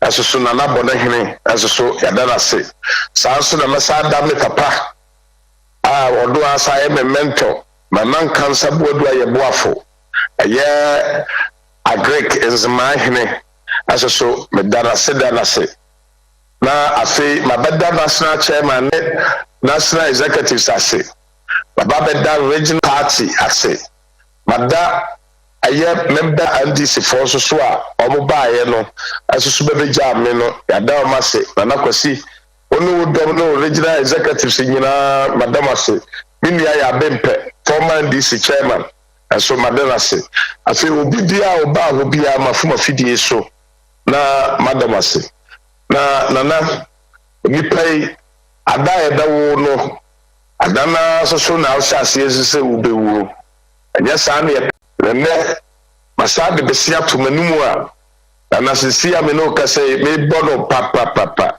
na nsane ne na omo frɛ me ka kyerɛ me sɛ ye me MP aye basoa kumawu oyare na aye Dr. Yu afijase MP otino ho ede mami anopaya me sore ya manti asem dakra me nyina na se wono so ahyata de tenten igira we so na masre otwedi anto nyankopon se ba bia ye honorable MP basoa okobia nyankopon ni nanim no mfa no konkoduru abofo ni nanim no mfa no mfa no to agya Abraham kokomo mame na omunchia MPP 42 omuboa ye ma 2016 ene 2020 really nyina onchia omunyina mfama ye igira we so na me de yakọ kese de amabusua aye baso na busua ayere ene ma omunyina yakọ aye hono abo MPs munyina mundue aye papa da say regional chairman regional executive sin nyina na mu na mama ye nyina no yakọ we de ya ntiasem de da so onyankopon emi yawo no ne anye ho to onyankopon so de na ekwa a onere anye ho na no kwase dai ai twa mu kwase dai na wotwe etwa ma ya kwase dai no ya de baso nyina na wo yiwu a otumfo si to be bia santo kotoko kele wo abra vice president bayi ya ne nyina ye bonko mosre da obi ade bekono esese obi ade ho awonim so so bia asese de niam teto ho ayawe hosem kase enya disuam fa me nyina onyankopon enka baso aho onyankopon ka no ho onka party Asante regional party onka ye ho pa na ade bia so wo se ye ade ma honorable baso ade na busua bia so no party no ye chairman wo ho ye yire de yebegu so na yeso atoto bibia na yasre otwedi ampo yakopon de bibia se asumdwe ni ade remra na we de sese we de ma bi sibio eno ni ade aye minia you MP afijase why are there mo I'm very proud of you sir and the Bible can Matthew 25:35 no you no na say obi yare a wo so kosra no why are there ye said you see esra udi ano na wo hwe no sa wo do we na Christ Jesus Christo ono so hwe MP sa hodo a mo kosra no mo bompaye party a hodo constituency executive sabu wo komawu nyankopon hia mu nyina nyankopon ka mo ho empire mo boy nyina no so as a chairman mijina party na namu okay ama obi bia yakọ meda wase meda mo nyina amaste Kofi Akpalu ene Ivory Kwabran Great States na mo wayi na se na nso hu mo de a okay say chairman ewie na sedanti yemfelsianti said ya kan Kofi Akpalu ene Ivory Great State na mo nyina wayi na se Ivory Mechiano yeah enti na me ka say na reason being an economic intelligence unit almost assigning to the fact say the NDC for the John Dramani Mahama ba ombelusu reason no pa kesia pa di nejina and say Ghana for enyin tumu say ba omanesi kasamwa former President John Dramani Mahama obebon homoden obetumi asiesi omanesi kasam Abu-Prah sa sem we ya ginaye we na omusiye no me say na Russian war in Ukraine na emaye na COVID-19 na emaye and the Russian war in Ukraine and na COVID-19 aba ama ewiase asikasam nyina toape ama nanso aka oman Ghana no ena manfo benya gidie wonumu so obetuma ba besisi oman sikasam ntina na metwe no ntina me seresa no na ne fa record ye say me ba mami mo just few facts and figures bia na me hwe na no pay eniama boa akosoro no the potokasam ye friend global inflation akom na ye only 3.5% inflation global before COVID pre-pandemic. Now 2022 global inflation no move from 3.5% to 8.8%, more than double. And yako triple cry. And than 5 it is still higher than pre-pandemic 3.5%. The same thing applied to global growth. So, and the Ghana nkwa we are singing na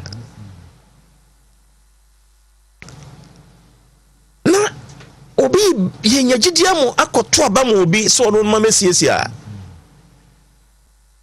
era John Dramani Mahama ni penso Professor Mills Bayer will no be take over go and economic fundamentals and a papa relatively na ye papa nyina occurred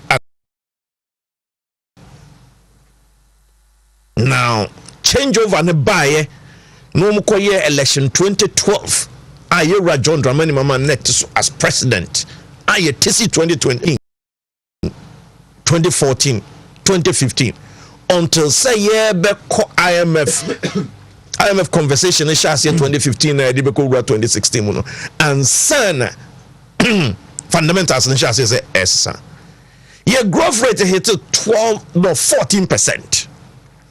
Ye free 19 pandemic near 3.5%. So 3.4%. Inflation was around 15.4%. Before pandemic.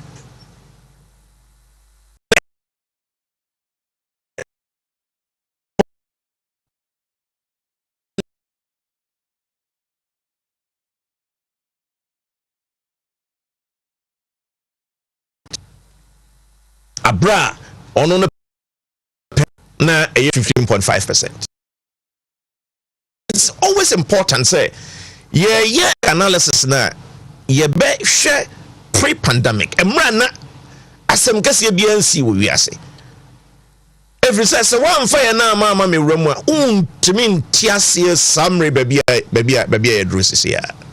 Okay, so you look at the performance of Ghanaian economy pre-pandemic and then you look at post-pandemic. What you say?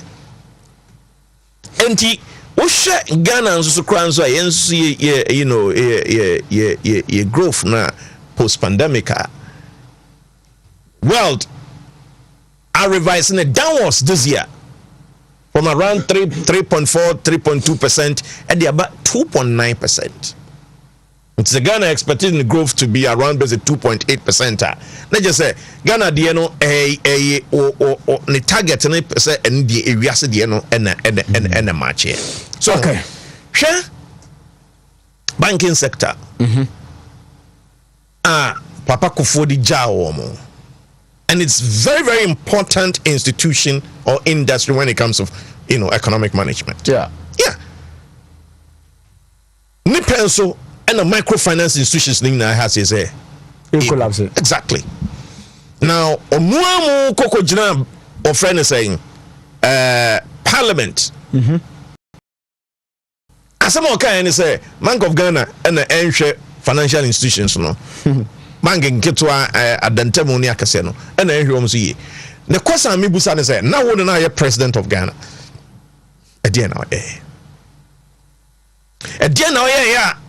Bank ya papa Kufuor di jamu na omomfra ahyehye na omabati gasi na omujina omona so na ya nanchi a wabu achacha na afedie emfie nwotwe idea mamu no ma woni Professor Mills no na ni true under wo Yera John Dramani Mahama no umfiri so no na bank efimoja na omomfia atotom kosa no say wo kasa wo baba back na wo mom no abetimi abasiesi o man asi kasa mu a na wo ya betwe. As a matter of fact wo run a budget deficit around 12%.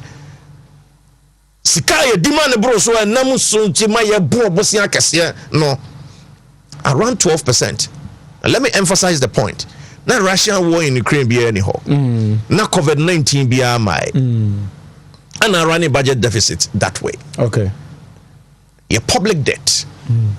Your man kasana ye kana ne ye kan ye ni abrea ye debt restructuring ye ko IMF no nkomo no.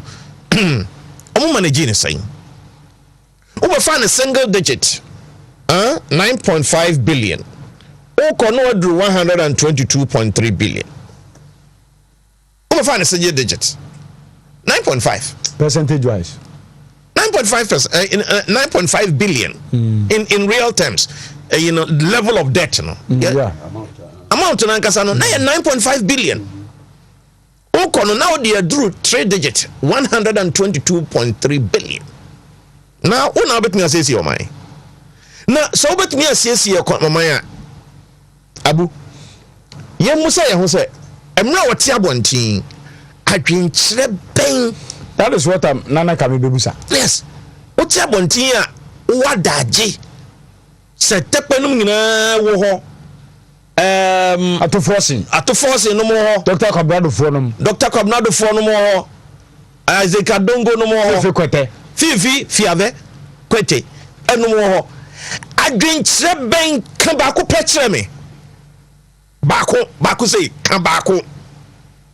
And this year for say ye fakwa we so an ye betimi asiesie o man no ka ba ko kire me ba ko pe just one but yen and within these difficult times no yeah the different policies na Dr. Mahmoud Bawumia no te independent ya anko na mo ya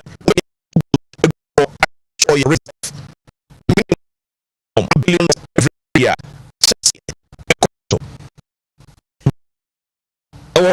na fe was no monhwe property rates see and sana the biggest of the policies gold for oil and also was here there Abu-Prah and every blessed day even our difficult circumstances you realize the guru of economics in MPP Dr. Mahmoud Bawumia different issues are coming up. I will not be surprised say every summary and go do time or be announced or non so officially you better not launch no say or non so no afedi we tears him no kwakope or friend say Franka Tufo Franka Tuni party no I will not be surprised that you're going to hear something else but I say so you are John Muhammad Jayedum so okay now do so the buy no krofo nyuma buye enkrofo ewuye package ben ana wode ma wo mo but I say if now what you need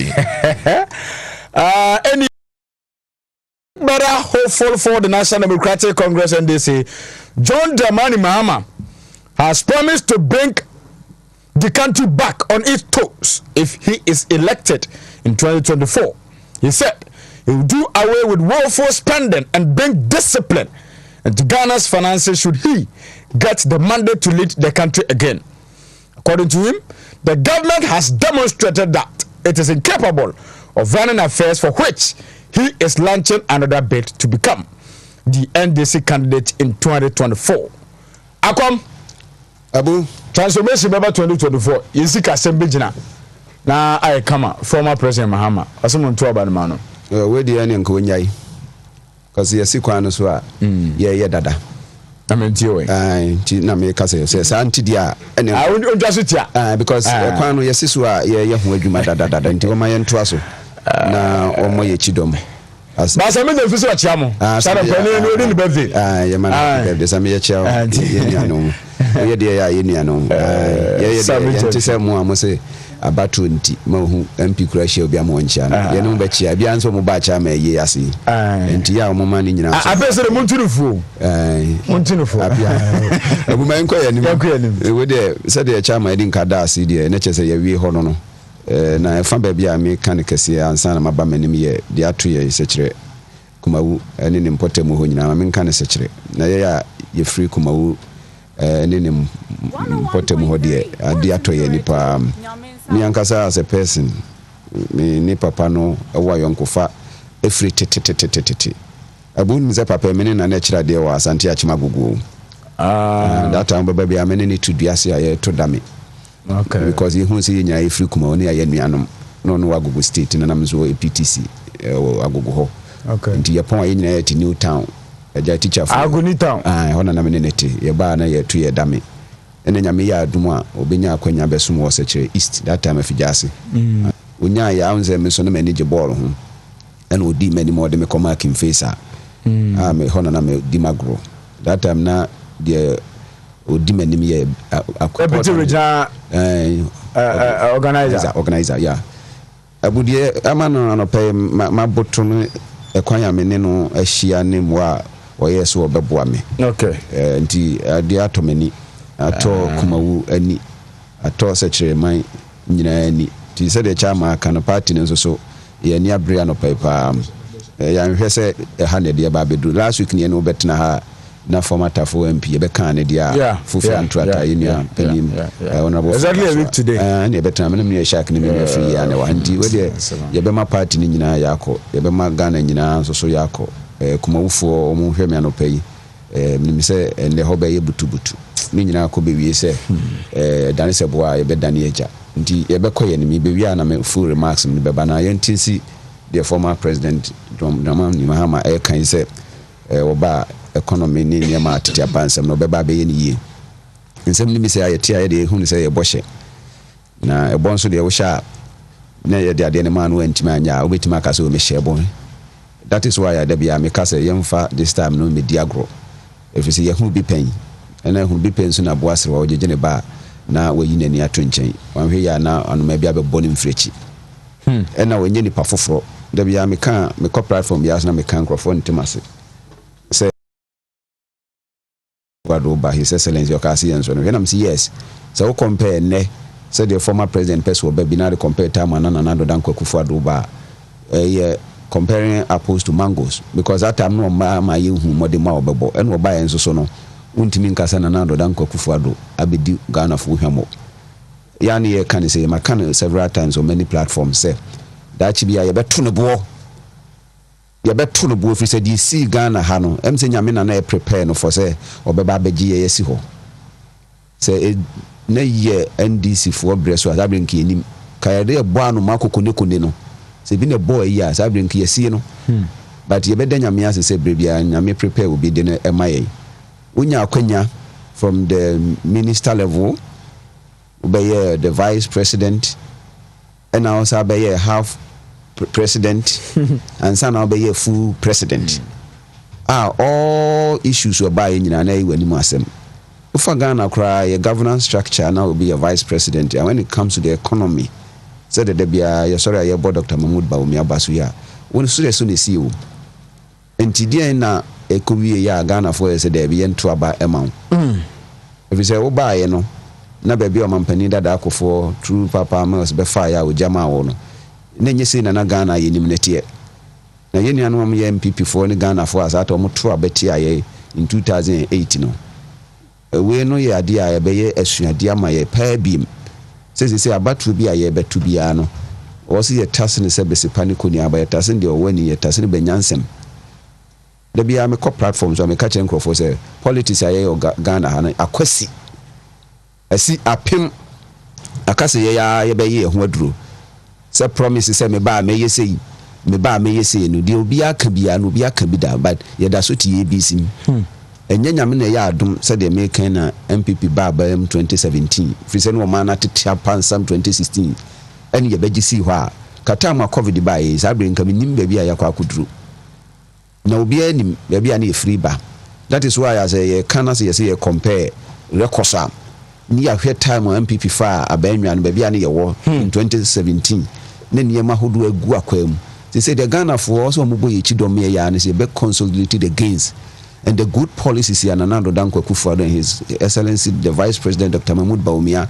edi egu ho eno ne ye hwese daachi beboa wo man ne yedie na nye de o baba ye se me ye sei ti se o ka bibia no amfa constitution na me bata ho so a enye yie okay but ma min kan kire o se de na no asi parliament ya batu ya kire se obi a wo de constitution ni be hye bia no na kire se bo hye no maso because anything that has to do with the constitution and then the parliamentary approval biano is not a done deal. Okay. Because he say untimi issue bi akete say what the policy bi aba enti yen konko ye na jintum sika no awoka se bi oba obeye ho adwuma no unim say na ya approve ye sika sem e Ghana ha sika ne bedura when it comes to spending parliament energytum said the baby bebre omo ama ye kwan ama ya nye ho adwuma ye levy be omo ampene some of the loans were person contract be some of the developmental projects omo so omo mpene no say o say wo ba now be change the constitution to support all your government activities ya metima ka say enya dia e betimi abaso ya na omo wura fi say wo fa constitution na da bia wo gina so a wo ka ho asem no a wo call article 289 or amendment 289 of the amendment of the constitution and then when we come down further to article 290 I talk about amendment of the entrenched provisions in the constitution abusebre na make kwan e be faso ansan yetima amendment any of the entrenched provisions na ebi okura wonyenwe kura na mfie be se miensa ye de atwam wo so mfie na ipe e ba referendum nyina be wum e be go back and forth am parliament yakwa first second reading so many other activities. And you say now say we see change constitution Ghana your problem nyina be solve. Your problem is about creativity, innovation, between their creative wealth. And what does say here? Okay. Because we change constitution office be ankrofo bi gisikante bi a draining o man no a na untimi creative wealth wa ye de be bo man ho bra say akosi ko no gina nkwantia. Na yenim ne fretete. and ye can you say Ghana for mumani na ho. Sometimes I'm sorry, I know the atwins and ye no more compare Ghana, oh, ye who COVID by a may try a wishia, Omudi antisa. Now, notice a Benin, Munina, be almost $638 million. Togo. Benin for Kahun, Togo Kahun. If you almighty Cote d'Ivoire crown, Amusu say, a be a bomb whom then. Yes, it's a more physical question, by the next coming months. So they are also at the staff level agreement here, almost seeking a bailout of about $2.6 billion. New Year, the enti e say de ye kan nye mfuturo ene ye to Ghana fo ni mo breta mo ko IMF mo ko di aba 918 million that time no ne niema be ne ma mo ko one you din kan e power shortages power kania na muntimi mani nyina so e mankrofo nyuma egu a the economy was shrinking enu ti na mo ko ho inflation ya na tumika na gsm rising of points mo eno na mudi ko gina so a mo ko je $918 million amudi buy a eno no kra still mo buy ye see protect what they say social spending into niema say domestically ye revenue a ye gigi wa ha no wo be no watrim na ye nyina ye timi contribute ni ye timi akekere oman no also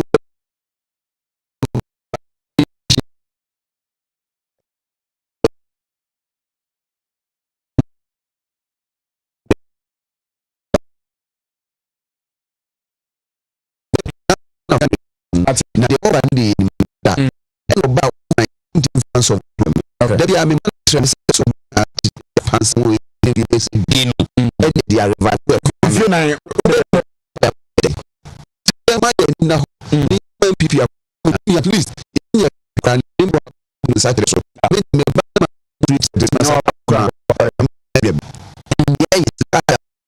so about 5 billion no ayaye no mo satam no na munisa kawe but ne desumu ai na no be man records say enyuma egu yenko a emofra na ye enyuma ye tuo mo kabebre ukona carpenter fo mason fo ene ye nuanu mu a omo no kodi omdwuma na o ma ba fi aba ba dwuma ho beda omo nkwa kakra mo ne enti abu ye ka nyina ne say yate but o ma MPP trust because they wo be ye ni guso a ye Dr. Samuel Afriye na go kiki no bia test me say oto ne say de o mu tono kwa no hu bia na say de owura ha ne bia me pa me nim ne bo me gai eni ma me test de o si o nim ne bo obi ni prakra ya dai enyo o hene ba de o kro me ade open me here o come go na gaje mi be anyo no ba dem fa no be sase mu mu mi busa se be bi o atesi ba gaje so borga mi kana se arentie media arentie kakra woni yo Francis ese mo chairman e why ena de o bi am se won sha dan tuni o no anyo so bi no so obon ba so anga so we se ni mu na o de mo ye dey moto okay me chian pa one Jennifer Queen Jennifer Queen deputy national communication director yes o juma pa me chian pa na makwara bi so mo hwe o campus Lamek okay me chian pa amunyo munsia de because next week here exams okay yes aya munmu ma wo mu sese munmu ma mo me ko divere mo sese hona so lectures ni bi set o mo exams o ade o mi ti se na bi to ebusa like almost 30 questions ni bi hwana nti akwa no ko e kan se o de Ghana nya Europe Republic no e 30 question was 1966 na mi so 1966 okay so I ask mo nya bre person mo 30 questions bi be e be buru nkwara ne so but em fa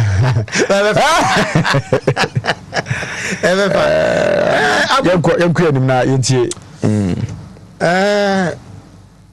former president John Mahama yes Masoreba qualified into tan kan unzem bibrisa especially bintan takeno because one here na say Michiana right na Masoreba na we say inti yes na but in all finances ben sa I was thinking finances ninya the time na dum so on is there nobody else the class of dum so to yes anya kura me dey me down ko figures bi mu dum so no banks no vice president na before obedia is it 2016 and 17 ka say or predicting here around 6 months before elections yes na vice predicting na era be ya Most another John Dramani Mahama time. Na John Dramani Mahama time. Yes. Before 2016, right? Yeah, before 2016. And okay, banks be 7. Yes, 8. 8. Asha, oh yeah. Bro Sokra. Ntina Nigeria for na edwo muka. Enti ababa no kucha. Me fan say now light ne wo so no. Oba hwe finances ni ya me hu ba bia finances no oba approve no yeah ya no say ofra no so on phone come friend no platform ofra no mfa o test na on reply why busy o send the message that o how respond me sorry ba oba respond nti why nti come friend ha that is the problem. Former president sometimes the issue is I say a process be no go through, you know, you just want to just make this statement. Oh, I don't see say you can match Baumia for economic because Baumia is coming and me say oba try how finances are media improve system no as against Baumia.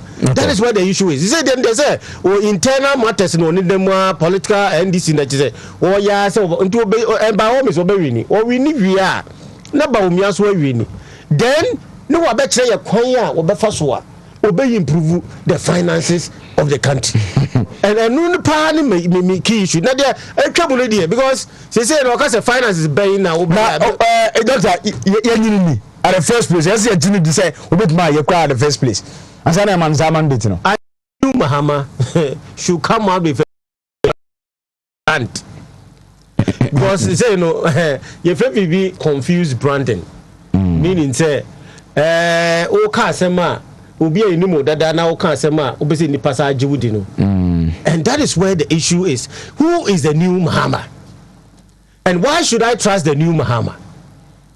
First thing Mahama na oba front because say all the dia enyehu enti oba front no should be somebody who is coming with new direction, new focus, or new way. Just what they want to, what's what they about what in the future. Into a best and even want to work as a then what the best idea, you know, Abu, when you are coming up with being a president, you should come up with a policy direction, be affected the whole economy, and I said, be affected the whole country. And nipa benyam faso every so. For now, no, up till now, all rounds in me, she don't any a policy direction biana, a yen mantra say, to say the President Akufo-Addo na or can't be say a good crown, or be president, say, but free SHS. Have you attributed any single direction or policy towards what from former President Mahama for the country? It has also baby, me try as Gresham near the Awono, Wajibi. We be track we near the awono we be with finances near the awono we be with enti at the end of the day no why is your favorite be simple and abono ohuri kangaroo ohuri kujira no ohuri akujira wontimi nante ohuri so ohuri based on issues are as a makoha mahuwi but at the end of the day what is a single policy would they ba that is where I can see say this is a new Mahama but and you may order than now so bana obey you be opportunity and we share muswa Masori Bay is one of the best beneficiaries of this country. Our assemblyman were from the lower level to the highest level. Vice President why be MP why be Minister why be a dear pan 1 year is it now no dear no 1 year West Africa a unit committee and I say unit oh baba ranks no there na so far 1 year assemblyman why MP why deputy minister why minister why vice president why president why former president West Africa why leader ECOWAS so they say no unit committee I say unit committee and no eba no but no the class captain what the class captain. Oh, okay. Oh, so he has been one of them. They say minim.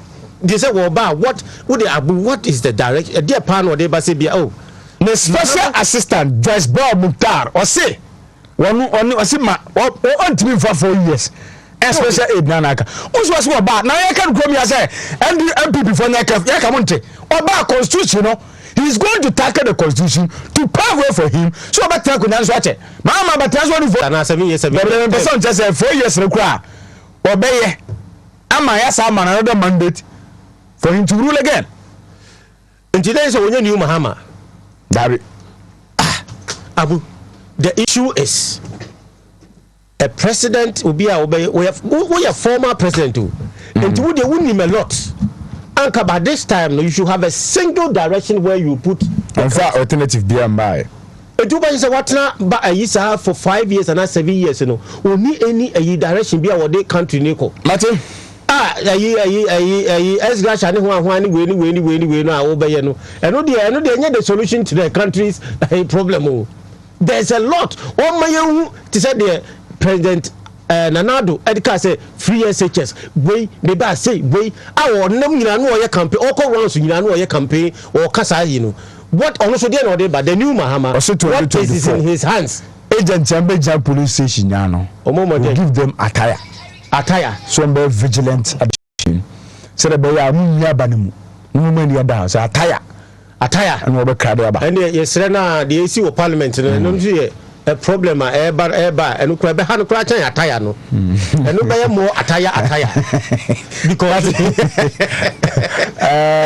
that's a junior US Vice President Kamala Harris on Monday praised President Nana Akufo-Addo for his leadership in response to recent democratic backsliding in West Africa and standing up for democratic principles around the world.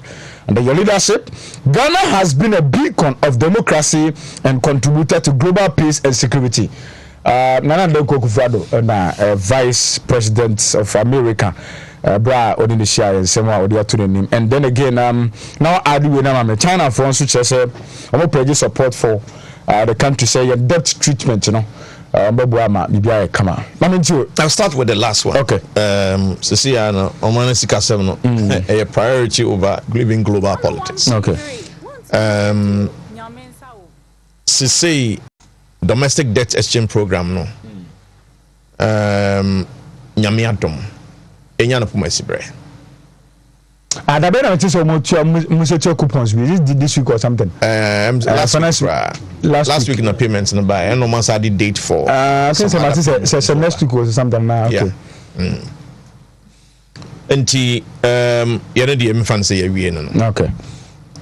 Na ye di ni ekwa bonting. Na China when it comes to bilateral debts, China dey na super. Super, yeah, I learned so. See yeah, he say mu be say 1.7 billion there. Anka omo be share good amaye. Omo de be chayen. Of course, euro omo ba ha say ekoi. Omo ba koi no Kenneth Kuntunkunu Oforiata enso so akọ.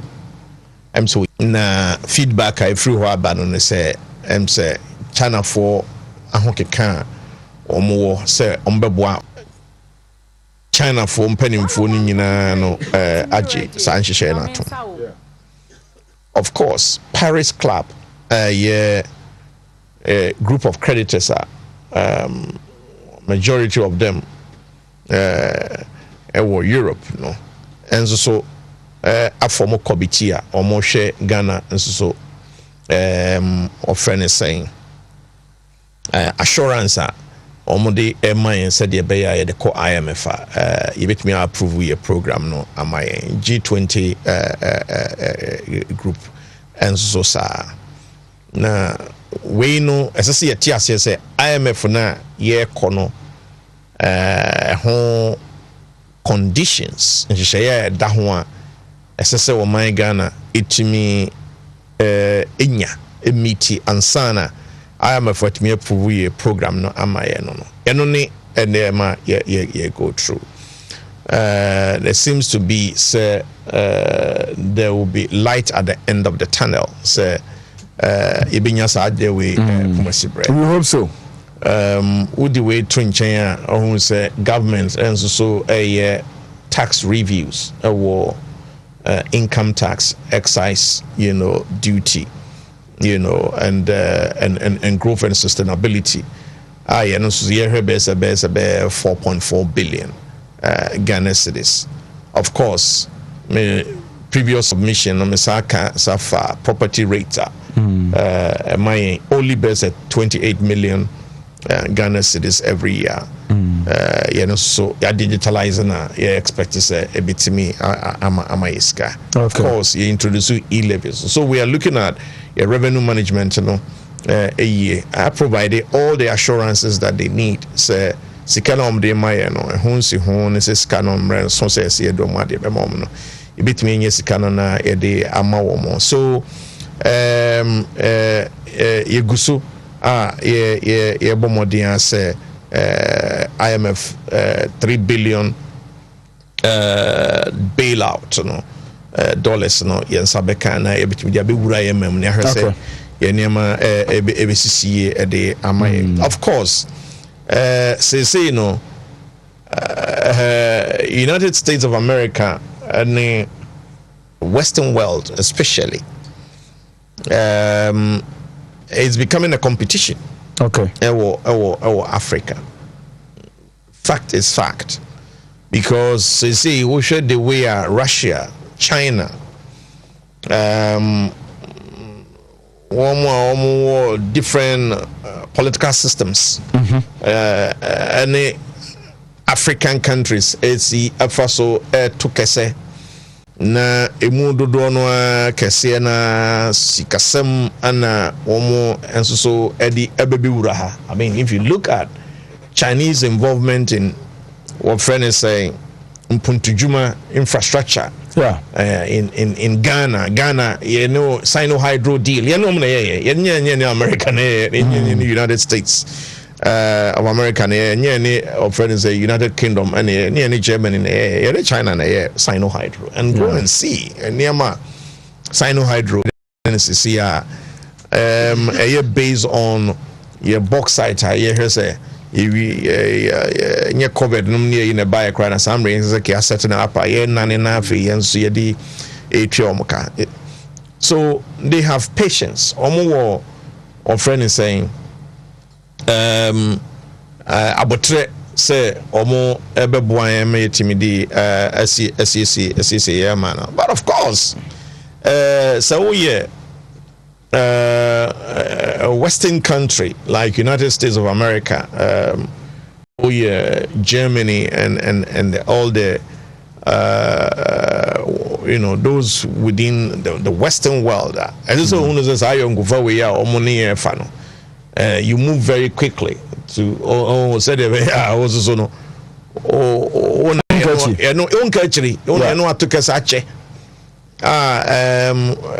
additional crano and ne ameno ka say Dr. every year okoye PhD or China. If you go to Kumasi Technical University and the lecturers are okoye PhD in China, there are many. There some time ago na enye adia any obia wako school room pempens obia so person ko born a doctorate and now okoye the masters. China would have been the destination. China now it is happening. So what I say, there's nothing that you can do in this world, without China. Whether it's poverty reduction, whether it's global warming, whether it's everything, everything, technology, they are hugely advanced. Exactly. So and say all many African countries took us now more traditional no more tranche now more tranche now more tranche cha they would take over. I mean, if you look at Ghana, are major trading partners in the world. Of dollars, if not in trillions of dollars. So, who be here? say omo ye superpowers, particularly United States of America. Na ye how your borders. If you say we are facing threat in terms of terrorism, because Burkina the inimze ade omo aye krado e wo hopa Burkina nzure mu anaze wedru east and upper west. So what you say? Yeah. Nti no say wo how bi na mo antiansi na mo ama meboan na ayonkofa ye no mo wo e free tete no mo anhye mu kina na mo ye tokoso ne fa ayonkofa foforo na ye no mo fa kodum pempenso bi a omo eboan kese a ene ye na cheso ne obi ne kumantwi wosi akona ono na odiniji akokogye achema. And I think say it is not only in the interest of Ghana, say American for no and the West, but it is also say yenzo so ebejina na so yediye. But that's it. Don't come. Yo, me that's it. Nipa de unkwa untimi ntina da wonkasa nipa ho. Saa na oman so chechire esifatie. Enti da bia oman bia no wokɔ wanim no na wo sɛ wo fa yonkofa a yɛde emwa bebrɛ mu nya na mutu awe ɛno nti na ɛdi ne cry bilateral just obi a boa no is kind of a two-way affair. Enti sɛ wokɔ hɔ sɛ bia wo hia mwa wonya mfumso na ya na da bia no ayɛ sɛ dodo a wo bɛkɔ no na wokɔ na da bia wo so ntimi ensesa adekro nti a wokɔ hɔ a ɛno na sɛ sɛ ayo how but ntimi live in isolation in a global world. So the menu is shake kind so prepare net here. Even last time I'm checking in 2019 now you trade volumes and as a transaction it's about 7.46 billion US dollars. You know more diga it is maybe a we kwani na me dobro na o ma me bosia de do na eduro na wo beta why not enti ni nyina ye kwan ye fa so aman ebobo mo we are interdependent. Nti se ba se ye ka ho asem na eduru brem no mo beboa ye ya one way the other so hia bibi free ho because say them penifo can hia comfort so hia ya for because some of the things are yes so ye ni ho bibi ma almost so ntimi exist say most of the raw materials no a dodo no a ye de call amanone na eno na boa almost so dwadi a almost so ye bisa beton ma ya nti China ye no mo fa yonkofa che ne ba setembia ye kan yonkofa no ya na ye hwe no from monetary point of view zene ye kan nipa dodo anya kwanya akosua de akoje ntitiye ewo different ways nam nhihye ya ye no mo ye even by universities scholarships ahodo a ye no mo sign in MOU forms etimi ma ye di bi koho. But what we have to do more is enka ye koho no in terms of human resource nyama omu ya yesu bitim bibia bababo no that should be our main focus. Sika de we de awutan de na tade a we de sika sembe de ebebem enti said the IMF we hebra omu sha ase in 1945 wa na omu ye de aboboa omu ankasa ho enti mpanimfo se aho hinti ne jabowere ene dwadie bia wo bedi bia no so no sika bebem. And he said, in the bush or kind was say bilateral trade deficits are not evil. Historically, better growth in the economy has to lead to a larger trade deficit. And he graduated the more woody now year partnership worker and the bedos. In the canoe, we are quite a mobile fast who are moving a concano. And the most important thing, won't mean to now move any diga, and Nisika Samu, and into a bank class will be Kojibosia. Nesikane Yasha, yes, I've done any restructuring amounts. Anyway, yes, you cannot talk around your day, no more cry. And to China way, you know more dinkita home degree. Said the name you can Parish Club no in woman near we are say echo. Said the name more earlier submission about other neighboring countries ya Mekasa Sabin or Matiasima or Mopemwa. And a car ye do omo na and nam so if he says won't be a no me share pie be my of deal no abantem no.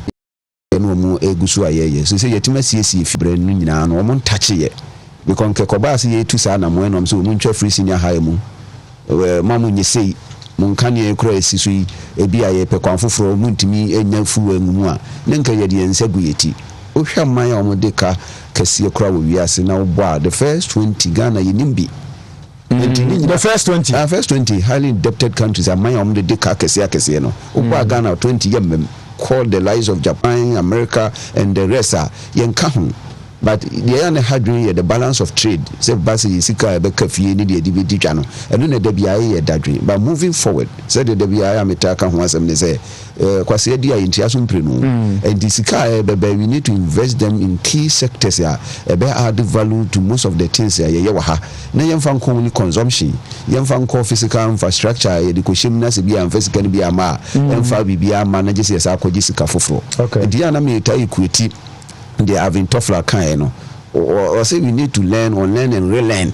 And to be no your maya, Nina Kahobi. I mean, say, we face any at TSC Kwanswa, Yania BA, Yanshe pa, number be economy could do ya, the Bia Mijinaso, I may catch them with Enka by November, December, only a 2 about Ghana ha, Combekas MPP, and we are homody. But economy be aware, dear, how them, and the ability. I will be to me, they are solving on them. Yes, why are dear? Because we go her buy and went to me and yet I'm a Jane in some. By the time we buy now, oil fuel prices could do about 23 Ghana cedi per liter.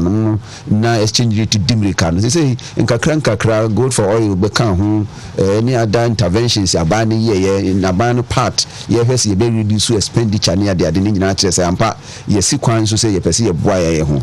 But Bakufu to me a drew manina. And into Nayana Metako to Yasamu William Penn kindness. So I say if men be good, government cannot be bad. And Tinina Kwabi we say yes, we are fine, won't be an also ye internet is a binary say internally or more also mutia toward the boy any to me teacher or man, yes, we are for a mecahu. And we are GRA and answer interventions be brave. Any other means or more has a bit more expand the tax net, Nightima Coveni Padodono. So what her history and answer if you records or any boa true triano from. But yes, who much is given, much is expected, vice versa. Ye pe kwan, ye pensu, ye pe die, yenkoti drama and one sonia haban ya. That was why I need fees and ye will bring more people into the tax net through e-levy. Yanum said there be a more day dodo. Meanwhile, we have heard somebody our business on piece or case a 2 near the chichromas or 2 new own team chichroman. Okay. The same person who also was Saba or Bar. That is my question I've been asking them say, was so buy your finances the West Party Obeyan is Obazaqua Cosre. But who will be about in chain now was say Brabeja Busian who's a canoe between my day, Epia. None of them has to rank Camudian since the time when I started here, so money MF cry, here's so many be staff level agreement to Cromonkoi. And to my me buy ya and run walk castle Ghana, Yabuya Humodini in agent, I say, and she say, Yepa, and the policies and another uncle, a dear Guaco, who said the dash over. A Busa Busia now will be show crowd because it will be on a Quabusia while Buya Medibi. And he said, we do here. Any may be an penny forces for any training to us. But don't forget to say in the global world, Nisika, a minor Eddie Bois in all aspects. Now take off from Makachi was there. Investors be now withdraw Nisika from the financial market through COVID. No, now with the CC America, yeah, most of the activities need businesses, banks, or when you know, so much no. A be affect to be a. And the year can you say ye Kobobusian, ye Kojisika, and just say I have one. Maybe draw.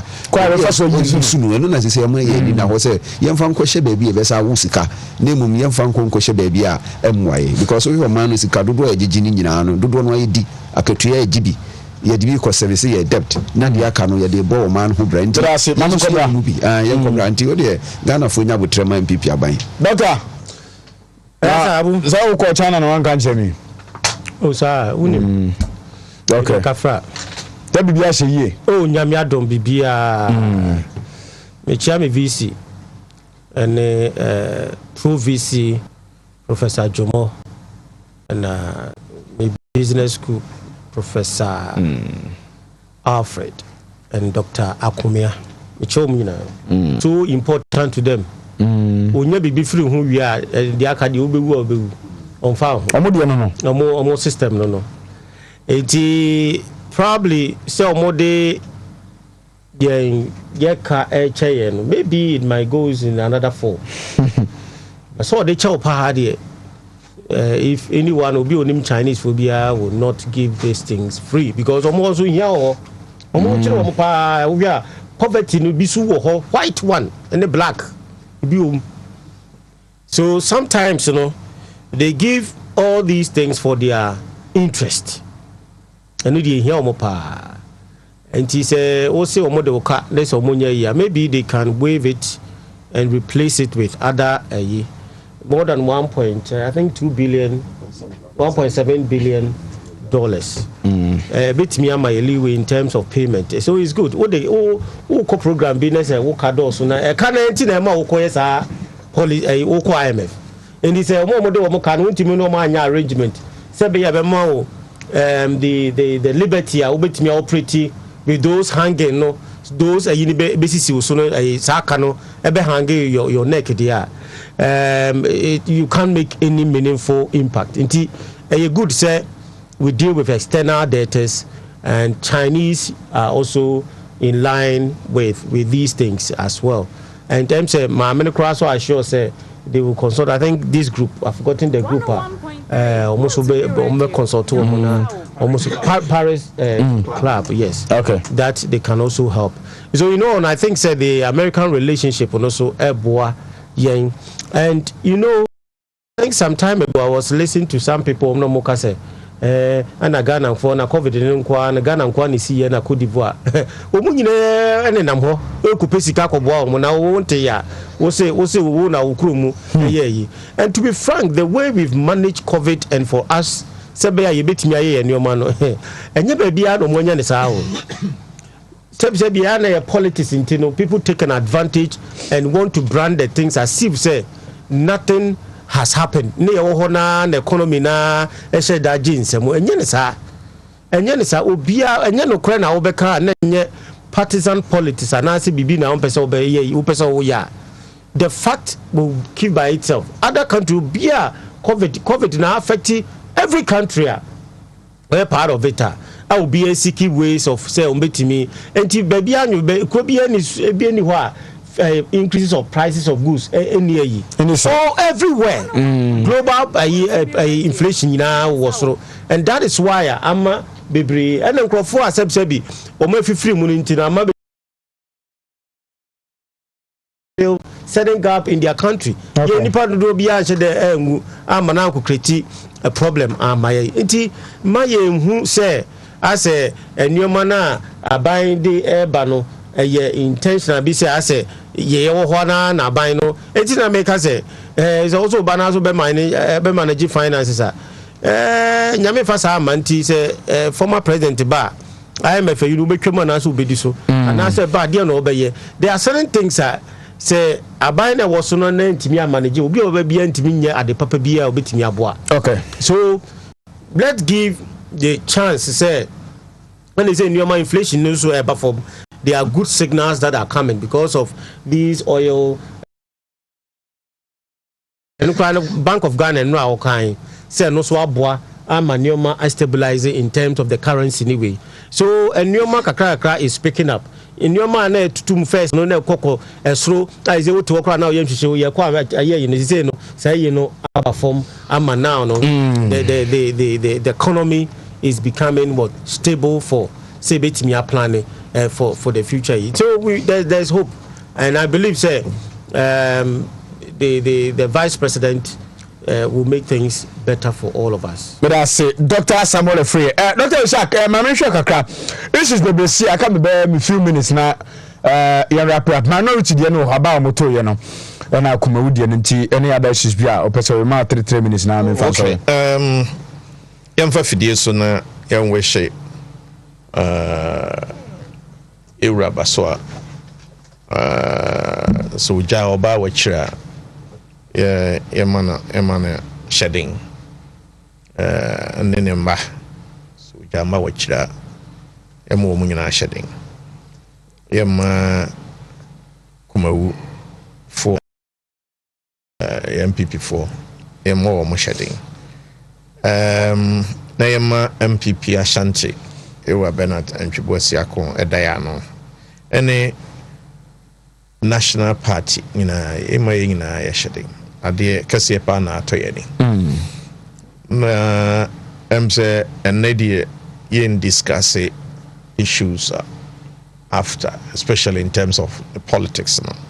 I think the right time no ba question as to whether say there's going to be a by-election and then knowing say main election is also very close, but that is another time. And na ekra na nyankopon wafa no so no nyankopon omano baby papa man entramaye. Amen. NDC in parliament.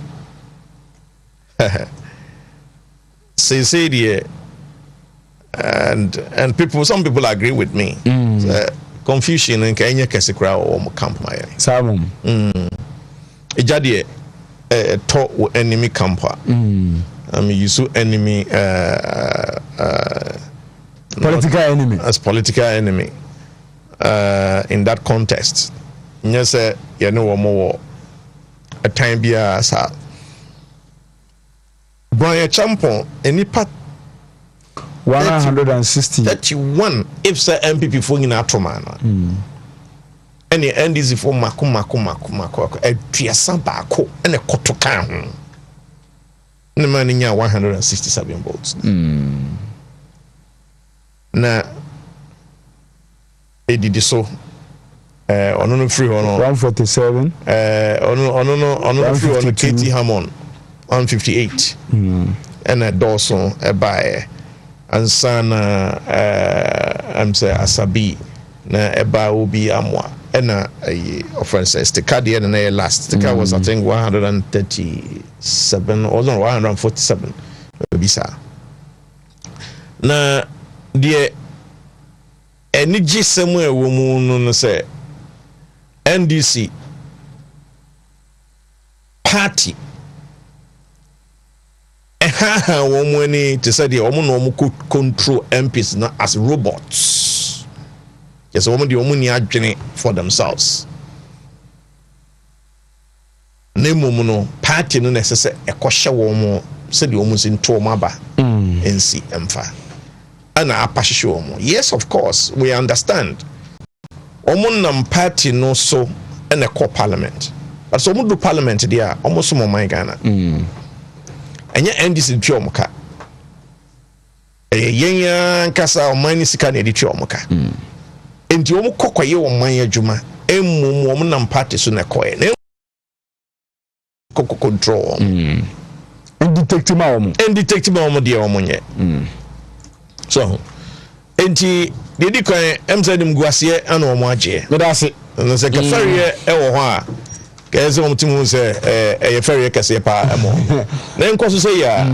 Na yen nipa mi no kotuma ababen. Emma wo munya 2009 krobisi.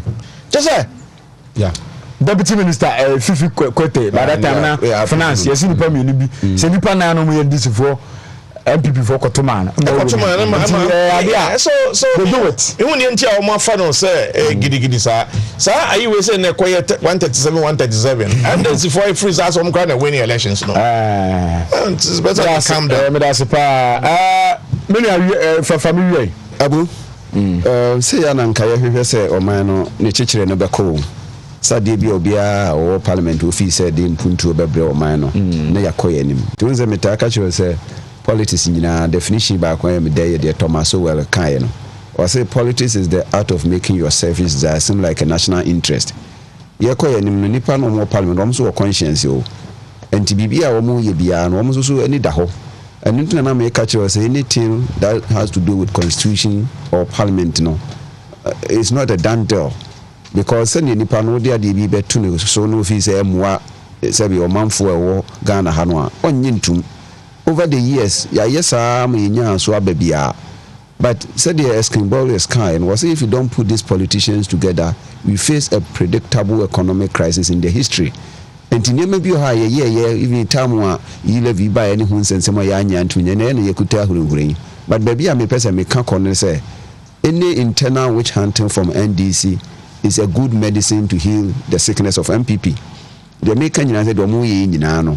Yes, so ye faso aye ho aduro na ye de asaye ho yade enti echiresa batwa ye babeto coming 2024 with regard to parliamentarians ye hwe okay na yankofa bufu ankose ne ma ye but more importantly adadi pefe say basi ye ntroba nyese obi betima shi obi sana nke ye hwe se national yi beye se o twiro krata se mentoa banko ho mentoa abanko ha ne nipa no chinchim na dwene o but they were so clear they were so open say the if say bebo man no because said them comes kind was is the responsibility of intellectuals to speak the truth and expose lies and to Wontumi we try to say e be minister me into the key areas here ye ka ho asem this agriculture ye say backbone and them say come by ye penkrofo am makotena ho trade and industry ye ne if you say economy no you need to make nanki ya twin numa ni ne mabaha no wo say may approve bia nature say wonwini o man ho aside this nothing say if you have more time you have dealt with attendant but ye fanto na ye ma ye nuanum nyina ya akobiem ya madehia wo kuma sabre ya tobeso no ni say be masafo twirba kodua sabre na ni ay kokokokoko na wo de kafra ye ma wo yakọ ye be ba na ya ba besom na de besi bia no se nkonya kra ye be ba beso a chia madehia wo say Doctor. Yes. Sami sorry. Obusa say o ye bia ni hobio. Tabi ye bia no kan na. You know, who him say and this for the omu ye e be sa wesi omu case. Ye wo NDC ne won my yanga say minority group ye NDC NDC party o parliament. Ana omu so omu ye niafo. Obi wo DC anasa wo MPP but on betimi kra boa wo chen uni pa or MPP anasa wo the NDC. And what is happening no shows to say you cannot come and control them. Yeah. And Kofobi so Abu energy say what the free ECOWAS parliament. Some MPs be we ne omo prime seat na presidential no lose.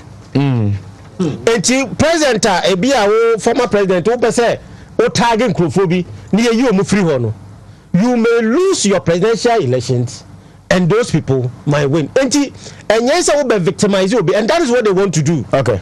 And it will a better man Kofobi take his stand, and I never born people before. But and we take his stand, they say, I feel you better lose your seat to cry and say, I didn't end this baby film cry, then now for the baby with the baby, I feel the Enkobu.